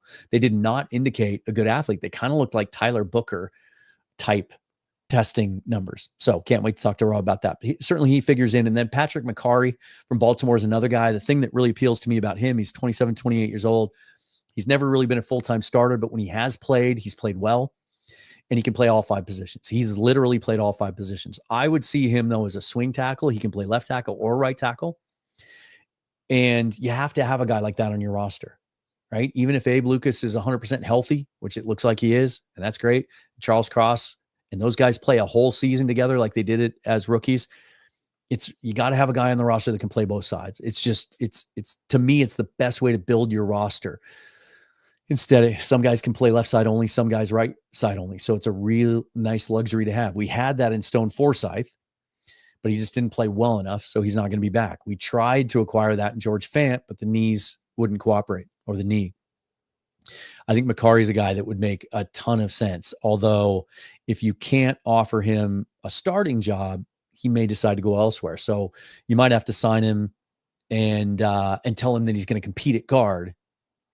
And then ultimately you might end up being your swing tackle. On defense, some interesting guys. I've talked about Bobby Brown from the Rams before. He's 25 years old, considered one of the best young run stuffers in the league. Only has made $4 million in his career as a 4th rounder. So he hasn't been paid yet, but it doesn't sound like there's going to be a huge market for him. And even going back to the Rams, while I'm sure they'd love to have him, they tweeted something the other day showing his PFF run blocking grade and talking about what a great run blocker he is. And Bobby Brown replied to it, and maybe this is a little indication of attitude that maybe is something the Seahawks are wary of, but he had a tone where he wasn't real happy with that tweet because he thought it was implying that he couldn't rush the passer. And he said something along the lines of, you don't ever let me do that. You don't let me play every down. Otherwise you'd see it. So he may be looking to move on. And that's a guy that's, hasn't quite hit the physical prime of his career yet, that could really be a great rotational defensive tackle with some pass rushing upside, but a guy that could really help stuff the run. Actually had his best year with the Rams last year, 44 tackles and a 42% snap share. How about a guy like, if you're just looking for a rotational depth along the defensive line, it's not going to cost you a lot. How about Jerry Tillery, originally drafted by the Chargers, right? Spent last year with the Vikings. The reason I bring him up is because in 2019, remember that year? That was the LJ Collier year when the Seahawks desperately needed an edge because they had just traded Frank Clark, and they kept trading down in that draft. And that draft had all sorts of really cool edge players in it. Rashawn Gary, Josh Sweat. Those are 2 guys that it sounded like, it was Montez Sweat. I think it was Montez Sweat. And we kept trading down and then missing out on those guys. Jerry Tillery was one of them. And there were reports that he was the target and that we missed out on him by getting too cute and trading down and had to settle for LJ Collier. Can he still play? Do they still feel highly about him? Maybe he's a guy that could come in. How about Chase Young? Right? If you want to add someone to that edge rotation, I don't know what kind of market he's going to have. 14 sacks the last 2 years in New Orleans. Only a $3.4 million cap hit last year. Doesn't seem to be the same player that he was before the really bad knee injury 4 years ago. Not as dynamic or explosive. But look at the success Mike McDonald had in kind of resurrecting edge players' careers in Baltimore with both Kyle Van Noy and Jadeveon Clowney, right? If Young's affordable, he could fit into that. I do think Jonathan Allen might be in play, as I said earlier. Then there's the fullbacks. Adam Prentice, 27 years old, was the fullback on the New Orleans roster last year. He's an unrestricted free agent. He'd be cheap. I think he played for $1.2 million last year. Or Patrick Richard, who's older, but he would cost more, from the Baltimore Ravens. Certainly McDonald knows him well during his time there. Former lineman, right? 260-pound, much bigger guy, different guy than Prentice. Prentice built more like a running back. And then at receiver, right? If you want to add someone to the receiving room, which they're certainly going to want to in free agency before the draft, I don't want to play at the top of the receiver market because I don't like it. There's guys up there that are probably going to get paid in this market that I really don't want to pay. But Marquez Valdez-Scantling makes all the sense in the world. He's kind of kicked around since finishing his rookie deal with Green Bay. He's been on 4 teams now. in the last couple of years. He's 31 years old now. He played for the veteran minimum last year, joined the Saints second half of the season after Rashawn Shaheed got hurt and scored 4 touchdowns, was probably their best receiver down the stretch. Olave was a little banged up as well. I think he's a guy that wouldn't cost you a lot of money, kind of fits that same skill set as DK, but he's a little bit more complete of a route runner. Guy like Josh Reynolds, who just produces everywhere he goes, just a really steady veteran, isn't going to cost you a huge bag. I think those are just a couple of names. And then you got your bounce back candidates, right? Your guys like Rondale Moore, some of those smaller slot type guys that you could add to the mix.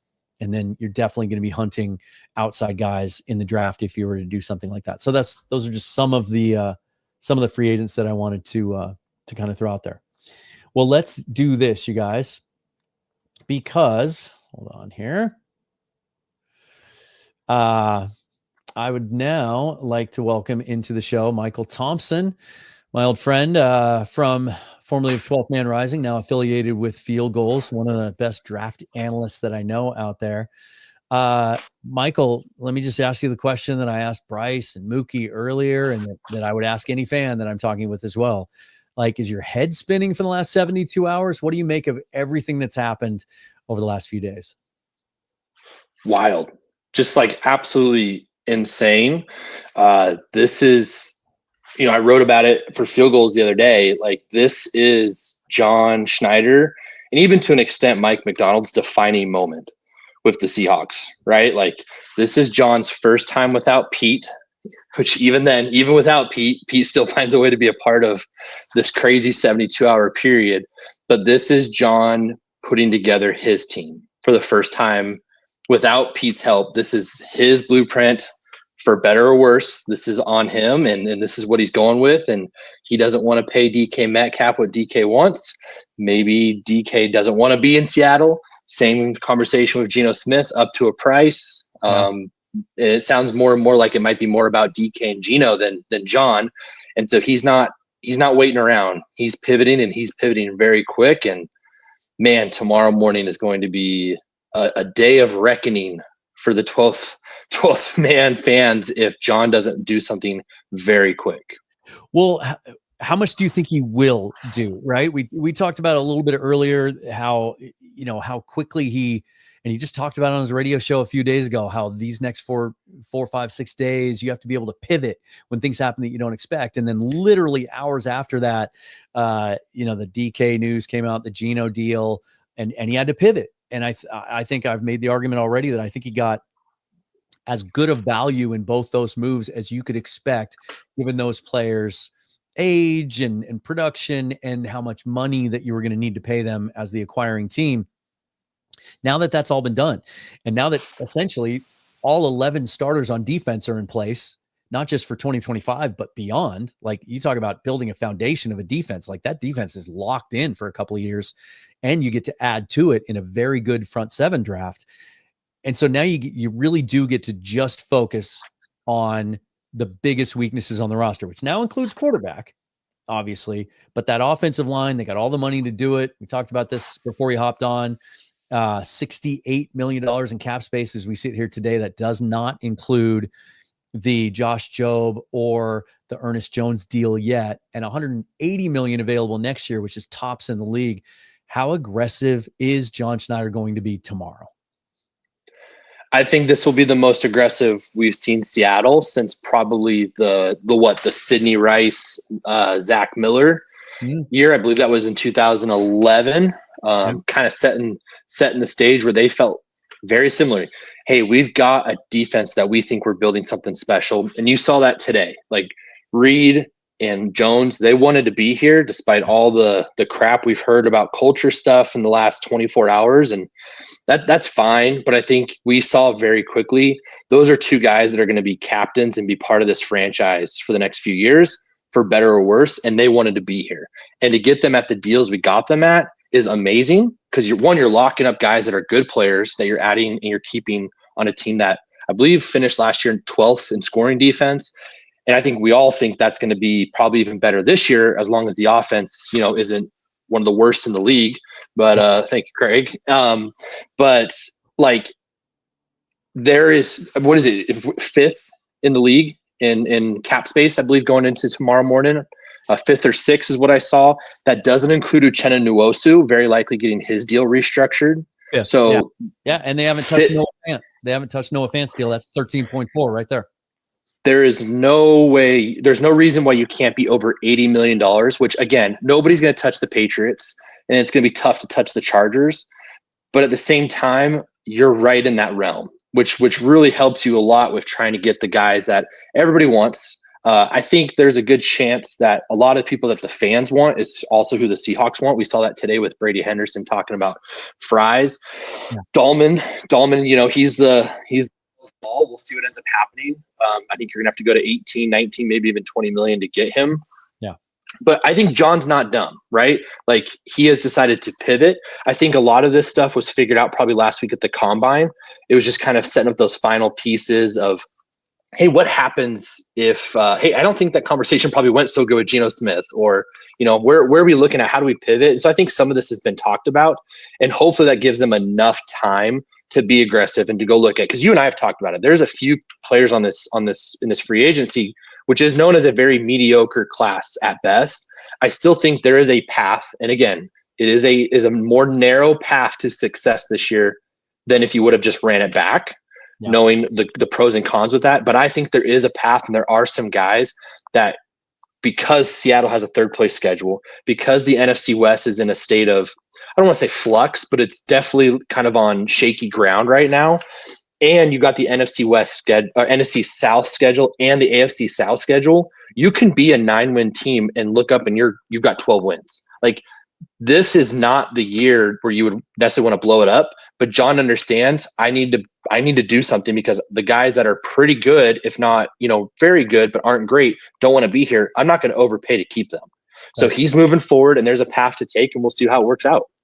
And again, it makes sense that these moves came on the offensive side of the ball. Like, these are guys that were connected with Pete Carroll, but also, we have a defensive head coach and a guy that, every single defensive player on the Seahawks roster that you talk to just raves about this guy. They'll call him, JSN always likes to call him a nerd. I know he's an offensive guy, but they talk about how smart he is and how much they love the scheme and how much they love that he puts them in a position to be able to make plays.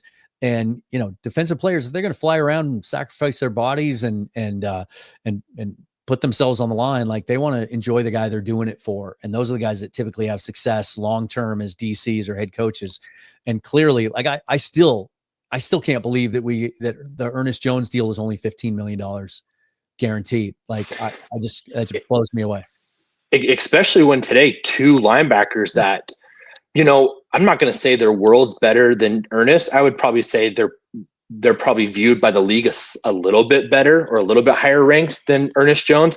I think the Ernest Jones we saw once he got to Seattle was a top 10 linebacker in the NFL. And at best, he's going to be the 10th highest paid linebacker in football. Like, that, it's just insane. And you got him for 3 years. You didn't have to extend him for 4 or 5 years. Like, just I'm very surprised, but it's the most pleasant way.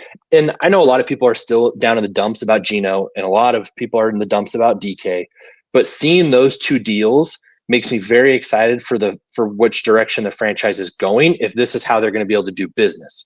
You had two guys that didn't want to be in Seattle, and you got 2 top 100 picks, including a top 52 pick, which I know some people are upset. Oh, I wanted in the 30s. I wanted in the 40s. Like, it was going to be really hard to get that. This is the absolute lowest value right now that DK Metcalf is probably at, unfortunately, which is never when you want to trade someone. But to get a number 52 pick is nice. To get a number 92 pick for a quarterback that literally had one other team that wanted him, that's pretty nice. And I don't have the facts to back that up, but I think it's pretty well known.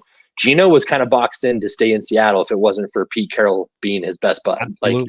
Yeah. And so Seattle was able to get something out of it. And now, again, I wrote it in my article, this is boom or bust, but it's the opportunity, right? If this goes wrong, then you know what? John probably loses his job. And after 15 seasons, it's probably time to go in a different direction. And next year is the kind of class that if you're going to have a bad year, I don't want to tank. Tanking doesn't work. But like, if you're going to have a bad year because it didn't work out, next year's a great year to have a top 10 pick. Absolutely. And you and I were texting a lot today, and if it goes badly, I think, well, I'll just use your words. It's the perfect timing because you do have, and I know we say this every year and it's a slippery slope and you got to be careful. You can't ever bank on this, but it would appear as we sit here today that next year's quarterback class is potentially much more dynamic and a little bit more certain potentially at the top with a bunch of options, but also the free agent class next year, as you mentioned, like guys like Trey Hendrickson and potentially Micah Parsons now that, Garrett got his big deal and Crosby got his big deal and Dallas might, they don't like handing those out and they might have waited too long. There's just a bunch of examples of why next year might be a really good year to have a higher pick and a bunch of cap space, which right now the Seahawks do. Let me ask you this, because you cover everything, but I think when you and I first started talking and communicating, when I first started bugging you, let's put it right. it was about quarterbacks. And that was kind of your niche and sort of your favorite focal point and a passion of yours.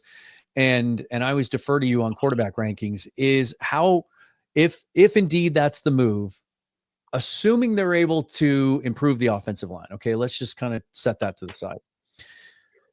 Are you what are your feelings on Sam Darnold going from Geno Smith, just purely talent wise and upside wise, to go from Geno Smith to Sam Darnold, if that's a move? I'm pretty open to it. If not, I think there's a good chance that works out really well, right? Like, this is not. Let's be clear. I do not think that Sam Darnold is going to be, the next franchise quarterback that's going to be here for 10 years. If he does, that's fantastic, right? Like what Tampa Bay got with Baker Mayfield through 2 years has been awesome, right? Like they signed him to a deal that worked out for Baker, but also really worked out for the Buccaneers, and it gave them a chance to win back-to-back division titles. And Tampa Bay is probably the favorite to win the NFC South again this year. And I think Sam Darnold's very much in that same mold. One of the most highly touted prospects, right? Had amazing early success at USC. And then the situation around him was so bad, he could only lift it up so much. Very well. He really struggled when he played the Cougars down in Pullman. And that was really a year where I think they were preseason number 2. And I don't even know if they finished the year ranked. Still talent. Becomes the number 3 pick, gets upset by Baker Mayfield for the number 1 pick, goes to the Jets. Other than Cleveland, right? Maybe the Jets is the worst environment and worst franchise to get drafted to, despite, the New York market and stuff.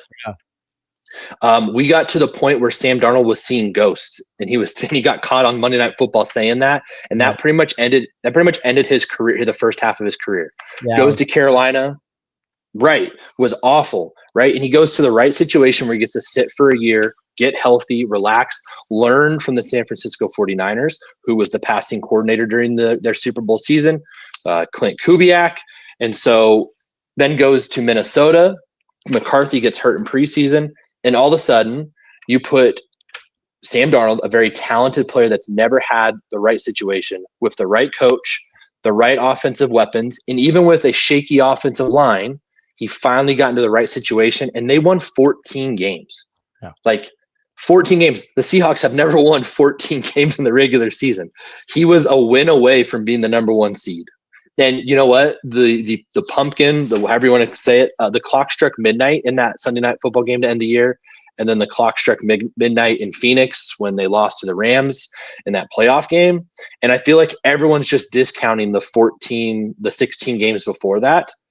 Seahawk fans literally saw him lead a game-winning drive against the Seahawks in Seattle, right? Making an incredible throw, one of the 10 best throws of the entire season to win the game. The talent is there. He has experience with so many guys on the offensive line or in the offensive coaching staff. It won't matter if he doesn't have a good offensive line. It won't matter if they can figure out to get him a couple more weapons or develop a good running game. But if you can go into free agency and get him on a Baker Mayfield deal, then that allows you to be super aggressive in free agency. Go get him that center that Kubiak wants. Go get a guard. Draft somebody with 2 of your first 3 picks. Like, you can build something to where it is very reasonable for Sam Darnold to have a better year than Geno Smith. And I know that's blasphemy to a lot of people, but I believe, and I might be the minority here, but I believe Sam Darnold's ceiling is higher than Geno Smith's ceiling. I think they're very similar players, but we saw what happens when you give Sam a little bit more than average, and he was able to make it work. And we've seen that with Geno as well. Again, you're splitting hairs, but if I can save $5 million, $8 million more with Sam Darnold and can go get another player rather than pay Geno who doesn't want to be here, it's a no-brainer for me. Yeah. And I'm seeing a lot of this. I'm going to put a couple of these comments up on the board because I get it. First of all, I wanted to acknowledge the Snail, who's a member, has been a member for 2 months. Thank you for that. Gardner Minshew or bust. I mean, I'm wearing the WSU shirt, right? And look, I know he's probably not 100% serious on this. If I was going to say there's no other options. No, if their plan was draft a guy and then just sign a bridge, right? Kind of the typical combination, then Minshew would make sense. That's not the mandate from ownership. I don't think they would go for that. They want to still try to win in 2025. And so I think they're going to shoot higher for that. But that being said, Gardner Minshew in a Seahawks uniform would be a ton of fun. I got this from Big Soldier. Sam Darnold, not a great fit. He had a good O-line, best defense, Justin Jefferson, Jordan Addison. I've heard a lot of this. This is a very popular sentiment, right?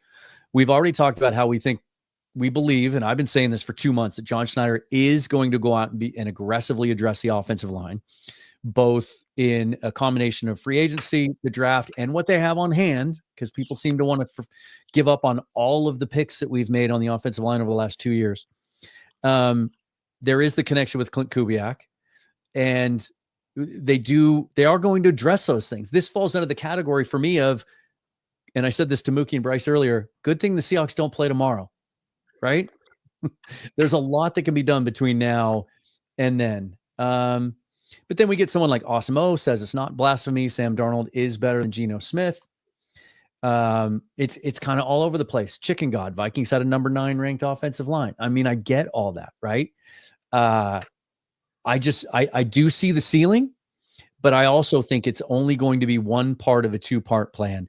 Whereas before the Geno Smith trade was made, when I thought he was going to be the starter in 2025 and beyond, I still thought John was going to take a quarterback in this draft.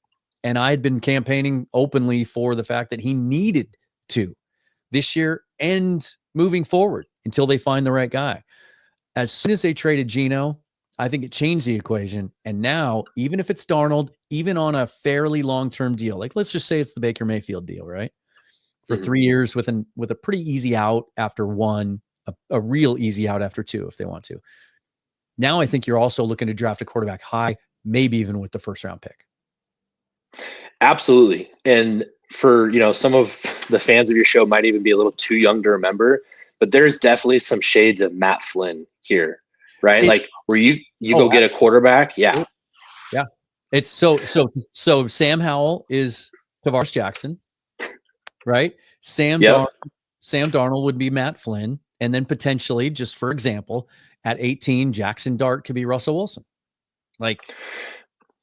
No, exactly. Like what Matt Flynn did in his one game. I believe he threw for 400 yards and 4 touchdowns in a meaningless game and going in to the offseason. Yeah, it was. Wasn't it 6 touchdowns? Oh, right. Like it's the equivalent in one game of what Sam Darnold just did over the course of the season. And Sam Darnold is a way more talented player than Matt Flynn. But there is that scenario where it's like, hey, we're going to sign you to a 3-year deal that we can easily get out of after 2, and you're not even going to really hurt us, until that 3rd year anyways, and we can get rid of you.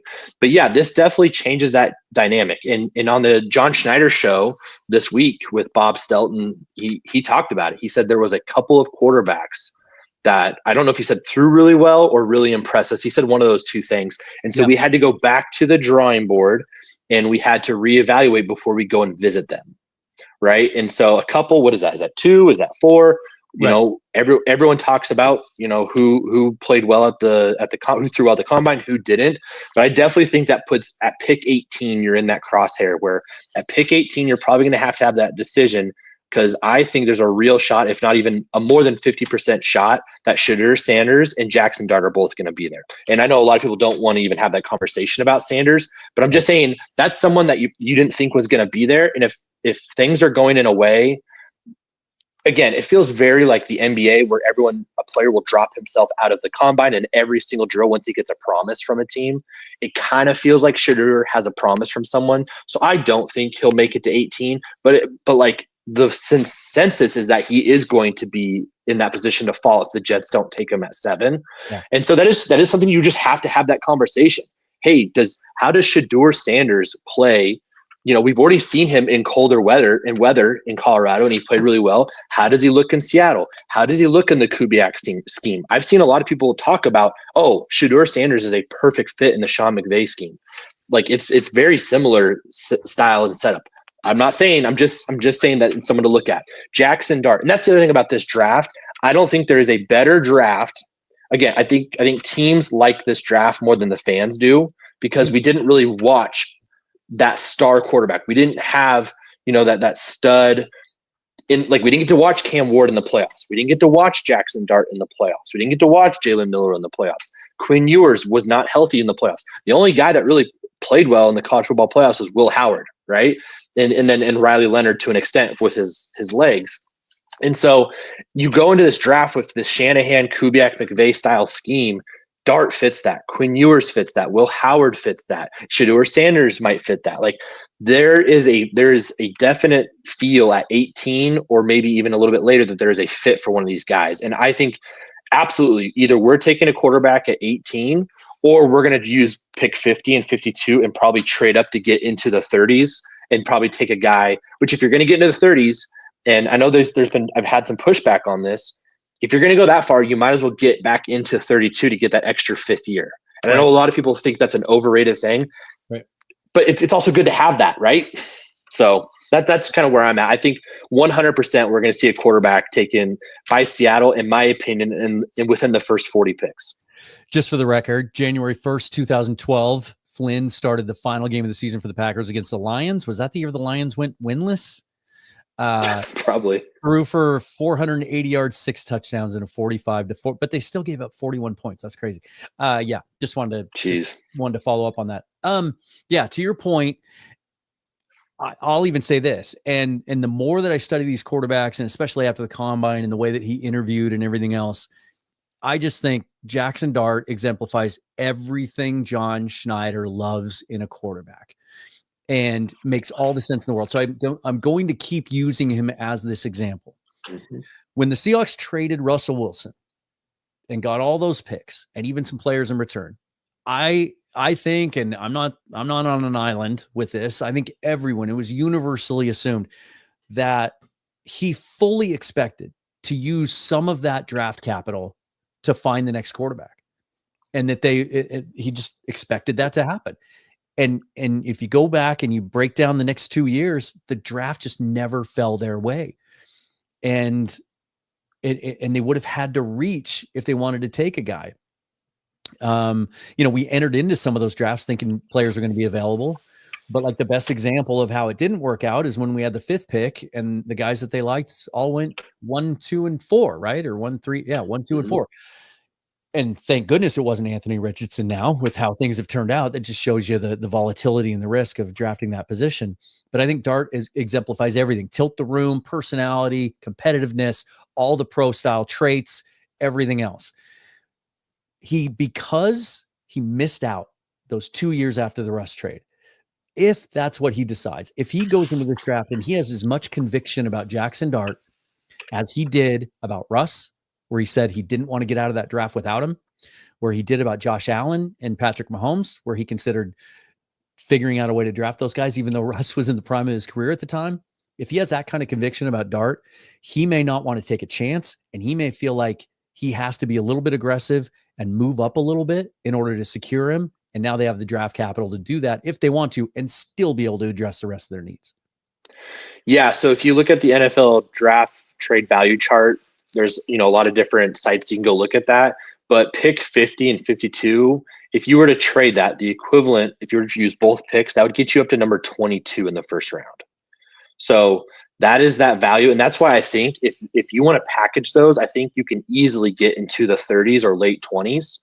I'm looking at Detroit, Washington, even Kansas City or the Eagles, if they feel like a lot of people do, that pick 25 to 75 is not that far apart this year because the middle is so good, they might be interested. Sure, yeah, we'll give up 28, 29, 30 if you give me, some combination of 50 and 52. I'm sure they would have to give something back as well to make it right. But like that's I'm not against going after Dart. Is he my number one quarterback? No, but I would be very interested in his skill set and stuff. And I think you're right. He definitely fits the tilting of the room, the personality, the traits that I definitely think that John will be after. But man, it would just be really nice to go and get someone at 18, best player available, and then get someone if you can still get him at 25. But like you said, and I know Rob Staten has talked about this, the quarterbacks might not be there by 50. Right. I do think though, if you're talking about that clump of like Will Howard, Kyle McCord, Quinn Ewers, right, it kind of all bunched together there, I think one of them will be there at 50. And I just keep using that as an example because I think people need to be prepared for that possibility. I agree as a fan, especially again, so many moving parts here that all sort of fit together between free agency and the draft, right? If Darnold's the pick, then you can be a little bit more patient, I think, on the quarterback thing. And then maybe you take like the highest impact defensive front five stud that's going to help just wreak some havoc. Or potentially at 18, you might have a shot to take wide receiver 1, very similar to the year when JSN was the first wide receiver taken at 20. Like the way this draft seems to be falling, seriously, every wide receiver might still be on the board by 18. That might make a lot of sense just from a value and talent perspective. And then you circle back around and now you have extra 2s and extra 3s. You can take a shot on a Quinn Ewers knowing he's not going to have to play for a couple of seasons. It does change the equation. And that is my preference. I just think John might be thinking about it in a different way. And when he falls in love with the guy, sometimes to a fault, he'll take him, right? Rashad. Right. I definitely agree. And I think one of the things that speaks to your point is it really does feel like his job's on the line, right? If they win 4, 5, 6 games, there's a chance he doesn't survive this. And so how do you do that? One, you clear the books, you get everybody that you want to get in free agency. So I might be in the minority here, but I think we're going to see John spend in a way we have not seen before. I think tomorrow is going to be, I think the next 72 hours, again, keep harping it, is the defining moment of this, how we're going to end our vision of John Schneider. Is this the guy that's going to earn his name up in the Ring of Honor? He might already locked it up with a Super Bowl win, but like, is he going to cement that in the next 2 or 3 years by getting us to another NFC championship and Super Bowl? You can do that with $80 million to spend. Go be the highest bidder. Make Drew Dahlman say no. Make Will Fry say no. Make Jonathan Allen say no, right? There's a lot of bad eggs in free agency. There's also a lot of guys that are good fits and can help make this team good. Go make Sam Darnold say no to everything that would be a very comfortable fit out on the West Coast with people that he's been a part of. It's not just Kubiak. You got other guys on the coaching staff that he's been a part of and stuff. And I think there's a sales pitch there, even without, a loaded wide receiver room yet. And then the other part for John is if you take a quarterback early, I'm not saying this is like the best reason, but it buys you a little bit of time.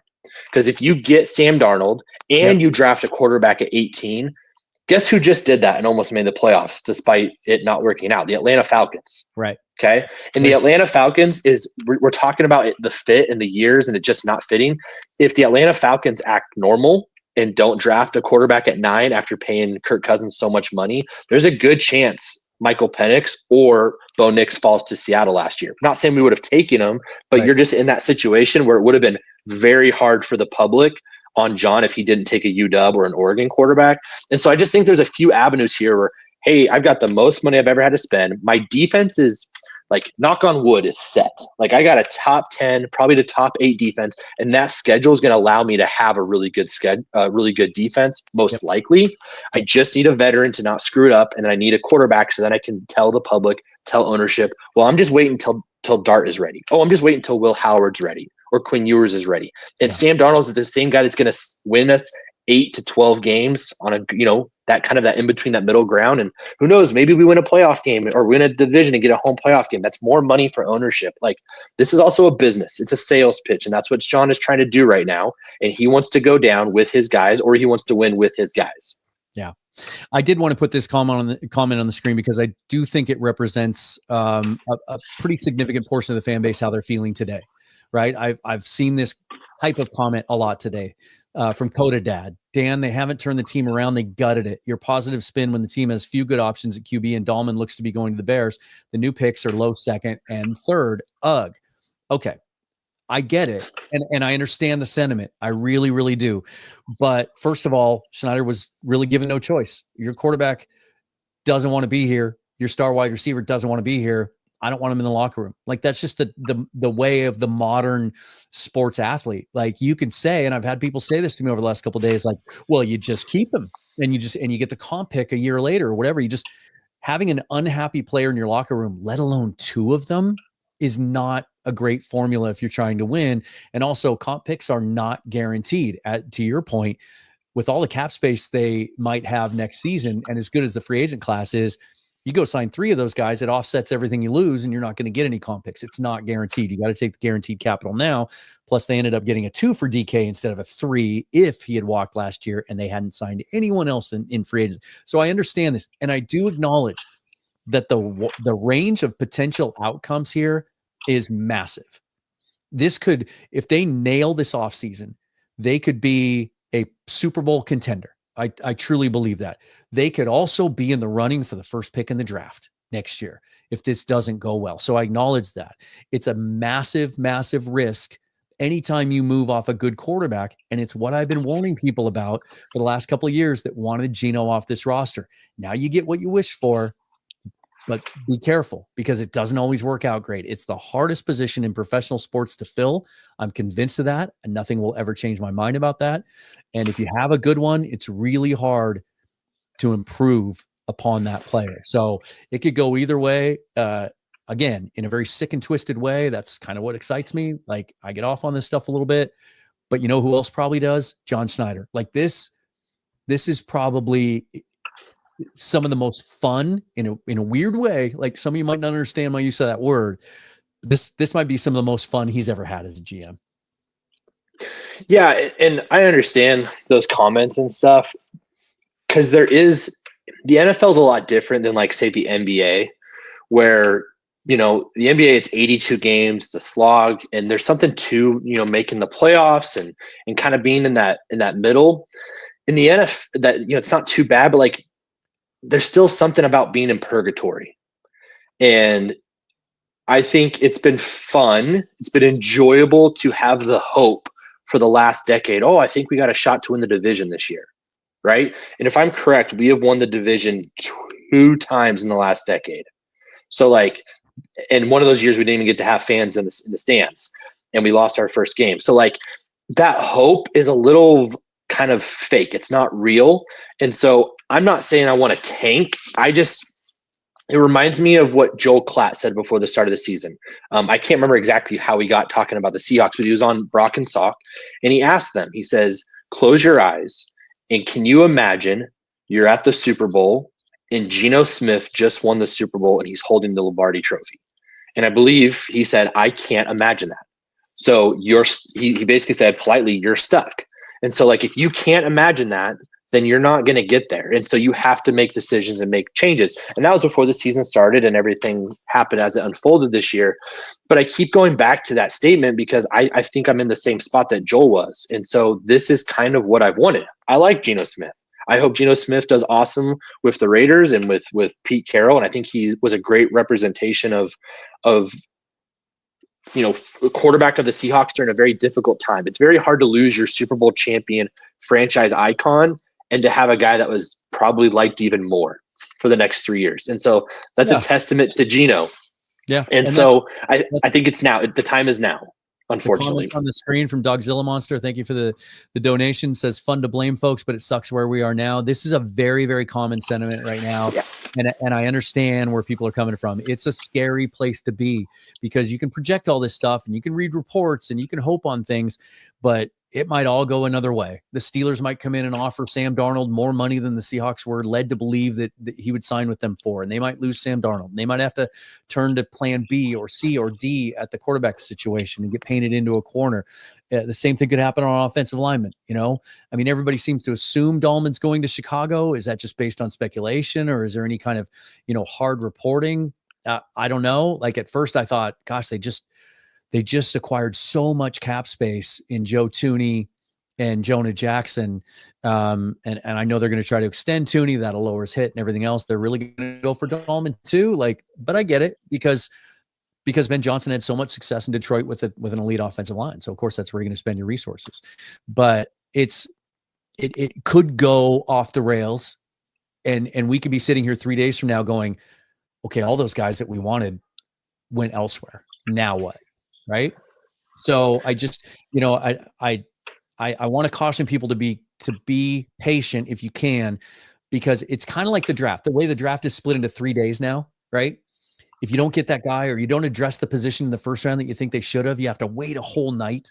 I remember a couple of years ago when we were in desperate need of drafting for the defensive line, and we didn't do anything days 1 or 2, and then we took Cameron Young and Mike Morris on day 3, right? It's like we had to sweat out 2 entire days. Like, what are they doing? What's their plan? Well, that didn't work out great, right? Neither of those players have contributed.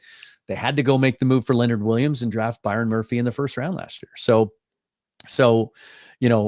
it's imperative that they land at least one, like, no-brainer interior offensive lineman. Just a guy that we all universally all look at each other and go, okay, that guy upgrades us. That guy makes us much better at that position.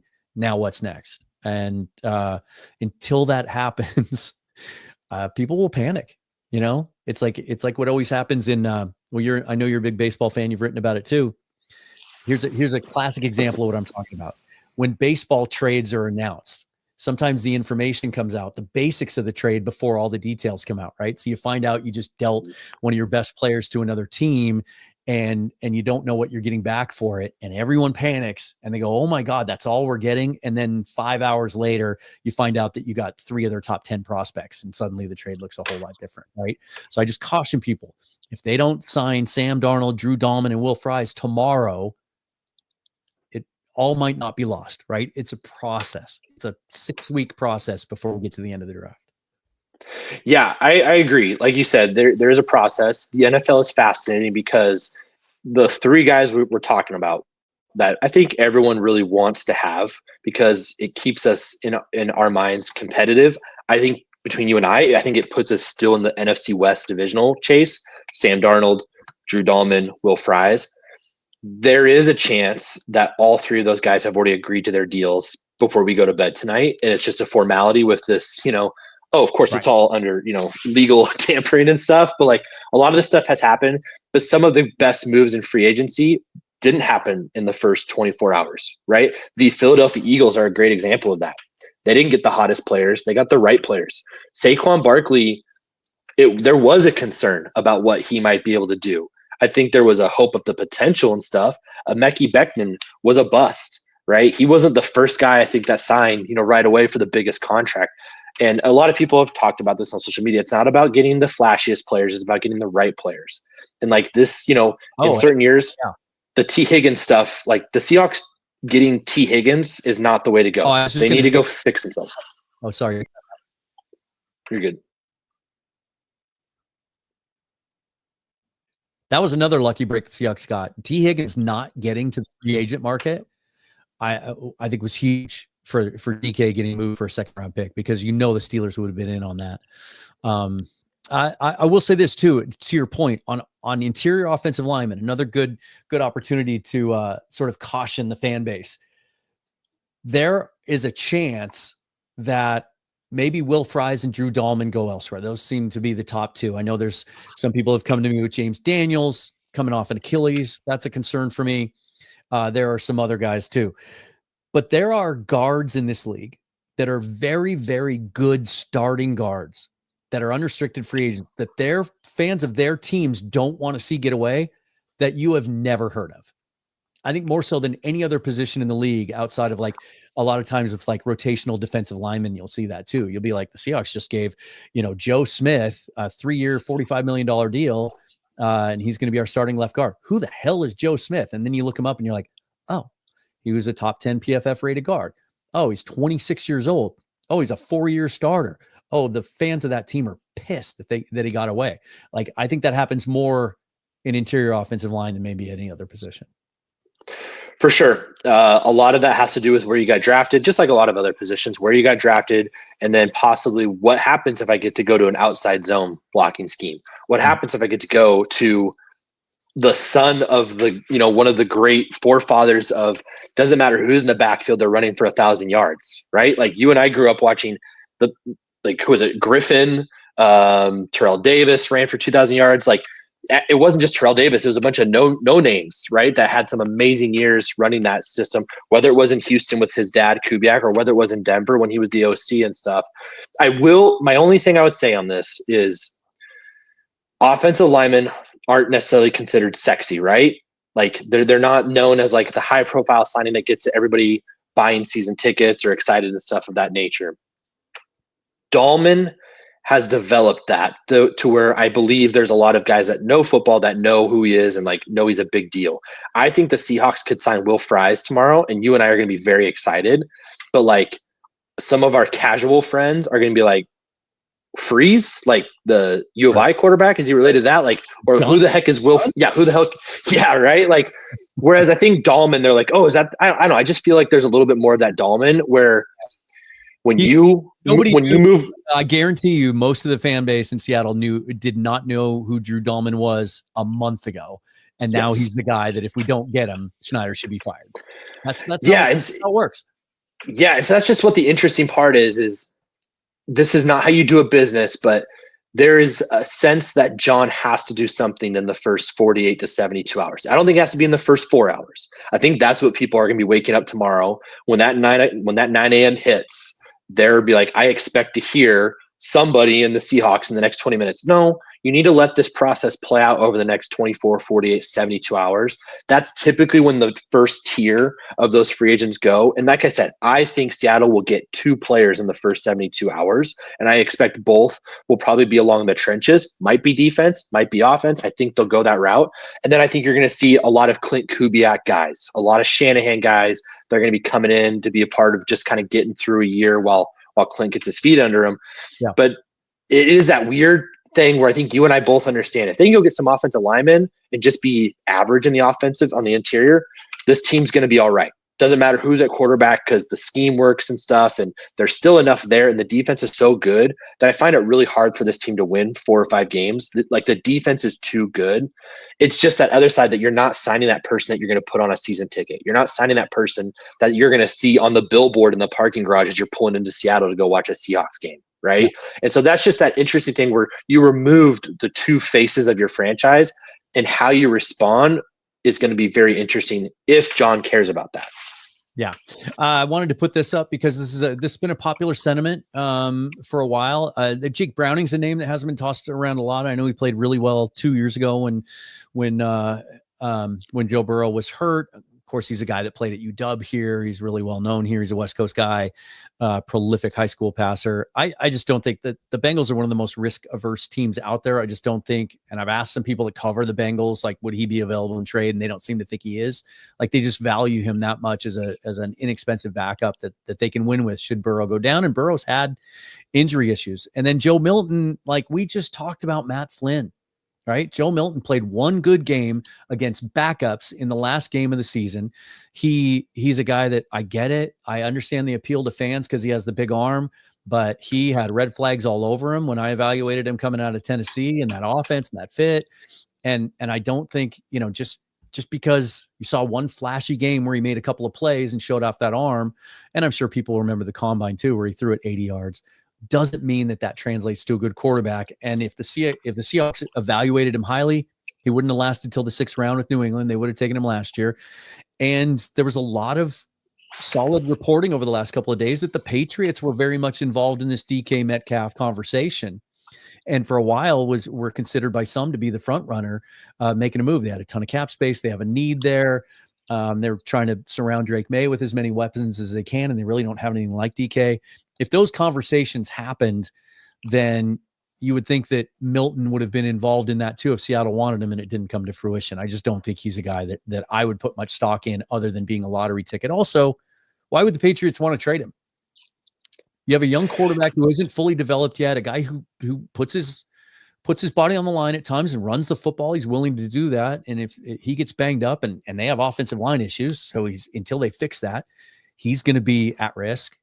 Why would you trade a 24-year-old really high value backup? I just don't get that. Yeah. And I think people kind of forget Vrabel inherited Marcus Mariota, right? And that's not who he succeeded with. I think defensive coaches tend to value a backup quarterback more because they're like, that's who they want sometimes as their quarterback, because that's someone that they can control more, control the clock, ball control and stuff. And so I definitely think the way Drake May plays, and for me, Drake May was my top quarterback in last year's class. Like, I'm a huge fan of him, and I really hope that they can do something to get him some weapons before he gets crushed over there behind that offensive line.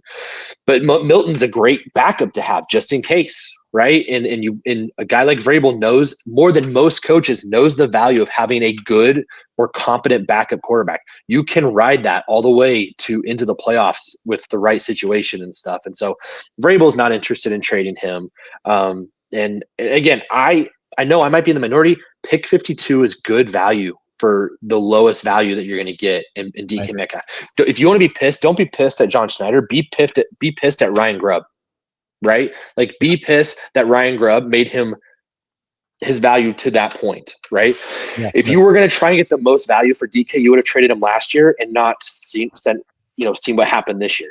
But you chose to go for it this year, and it almost worked out. You almost won the division, but it didn't. And now this is kind of the consequences of choosing wrong at the offensive coordinator spot. Yep.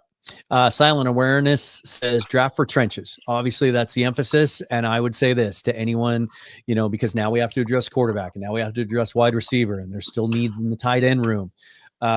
This draft is so deep in the trenches that even if they make moves at the top of the draft that you think are a little bit just sort of luxury picks, they take a wide receiver in the first round, maybe they take a safety on day 2 or whatever, like, don't worry, because this draft is deep enough that they can address the trenches all the way through it if they want to.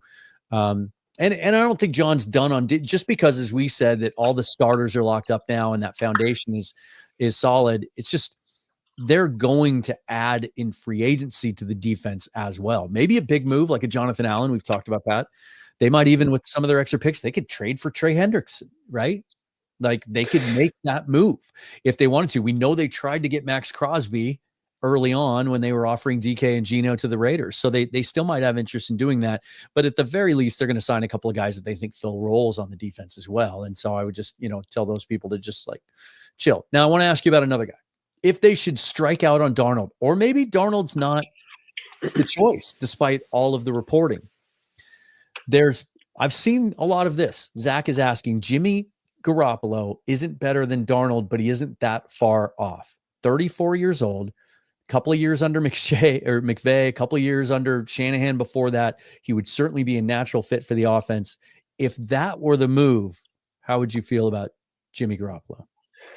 I would definitely feel uneasy, but then I would start to get excited because that means I know the Seahawks are taking a quarterback pretty early, either at 18 or, like I said, they're going to package 50 and 52 and they're going to try and get a pick between 30 and 35.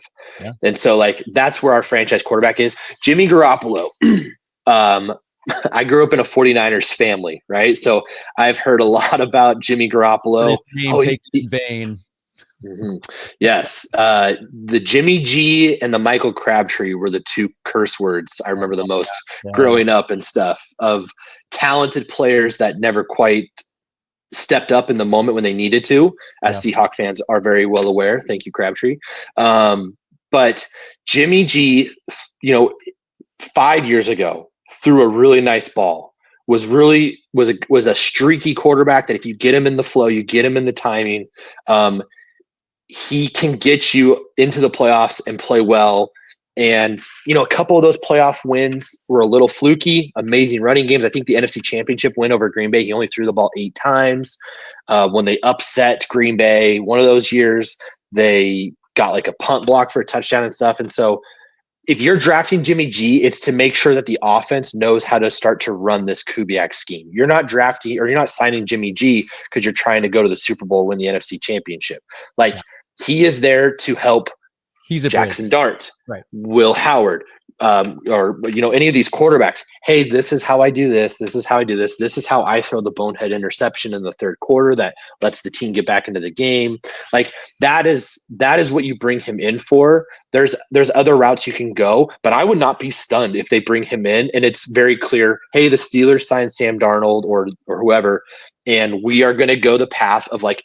It is very clear at 18, we are open for business for a quarterback. And if we don't like one there, we'll take one at 37 or something like that. All right, man. I think it's, we just hit 2 hours and 10 minutes, 1,500 of you watching. Really appreciate everybody being in here. Got to have a bunch of guests. I'm glad you were able to make it. Yeah. Thanks for having me. Yeah, absolutely.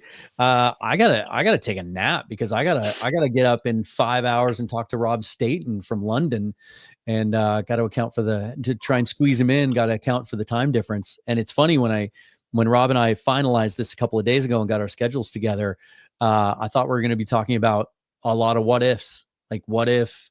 What's going to happen with Geno? Is his bonus is due in a week, and what if DK gets traded? Well, now it's all done. So can't wait to get some of Rob's thoughts on what's happened and kind of how he sees the roster being built moving forward. So y'all can stay tuned for that in the morning. I'm going to record it, as I said, in the middle of the night, but it'll be set for probably 8 a.m. Pacific time to drop tomorrow. But yeah, also I want to rest up as much as possible because tomorrow's going to be a grind, man. I think today kind of was like a sort of a precursor to that. Like the moves just happened all day long. If I had $1 for every time I refreshed Twitter today, I'd be doing okay. So yeah, no, shout out to Rob. That dude has been talking about this stuff for 2 years. Yep. And he has nailed it. And I know I watch his show. He's taken a lot of arrows, him and his team. And I don't think like he's, calling anybody out right now, but like, he has nailed a lot of this stuff. And so he's a good guest for you to have on after just an insane, I would call it a very heavy weekend. But like you said, it's nice to rest tomorrow. And I feel like a lot of people are going to wake up tomorrow with a sense of uneasiness, but also like, all right, we got a lot of money to spend. Let's see what we can go do. And I think that's the exciting part. It's going to be like waking up on Christmas and hoping your parents didn't just screw the whole thing up. Like just hoping you got what was on your gift and, anything or on your list, anything not on your list. You might not like it at first, right? But then maybe after you play with it for a while, you learn to love it. And I think that's an apt analogy. And I also get it. There's a ton, I'm seeing it all through the comments. Like there's a lot of emotion. And among the fan base, there's a lot of arguing back and forth. There's people that are very strong on one side of the fence or the other. And I think it's a great example of how like sports is an emotional thing. And we get attached to these players. And sometimes we get more attached to the name on the back of the jersey as the front of the jersey. Some people that I have considered to be the most passionate fans that I've interacted with over the last few years have said things over the last couple of days like, that's it, I'm out, I'm not a fan anymore, I don't care, until John Schneider's gone or whatever. Like that's not how I'm ever going to think. I'm always going to think, okay, that hurt. I hate losing Tyler Lockett. I wanted DK to be on this roster. I wanted Geno to be on this roster, but they're not anymore. So what's next? That's what this show is about. That's how my brain works. It's what I enjoy about that aspect of roster building and team building. And, but I fully understand the emotions and why some people are having a hard time with this. So thanks for coming on and helping me figure it out. Let's take it out. Let's take it out this way. Let's go here. So at Seahawks Forever on Twitter and Blue Sky. And again, check in tomorrow. My plan for tomorrow is, the Rob Staten episode will hit early in the morning before free agency starts. And then I'm not going to be in my studio during the day tomorrow. But if big signings happen during the day, I will react to them from wherever I am, from my car, from Starbucks. I'll go live from the Mesa Apache Junction Starbucks if I have to tomorrow to react to this stuff. And then tomorrow night, join me. I'll do another live show with a mock draft, including all the new draft picks. That'll be fun to play around with. Thank you again to Michael Thompson. Thank you to Mookie Alexander and Bryce Coutts. If they're still live, hop over there and watch those guys after this. Until next time, forever and always, go Hawks.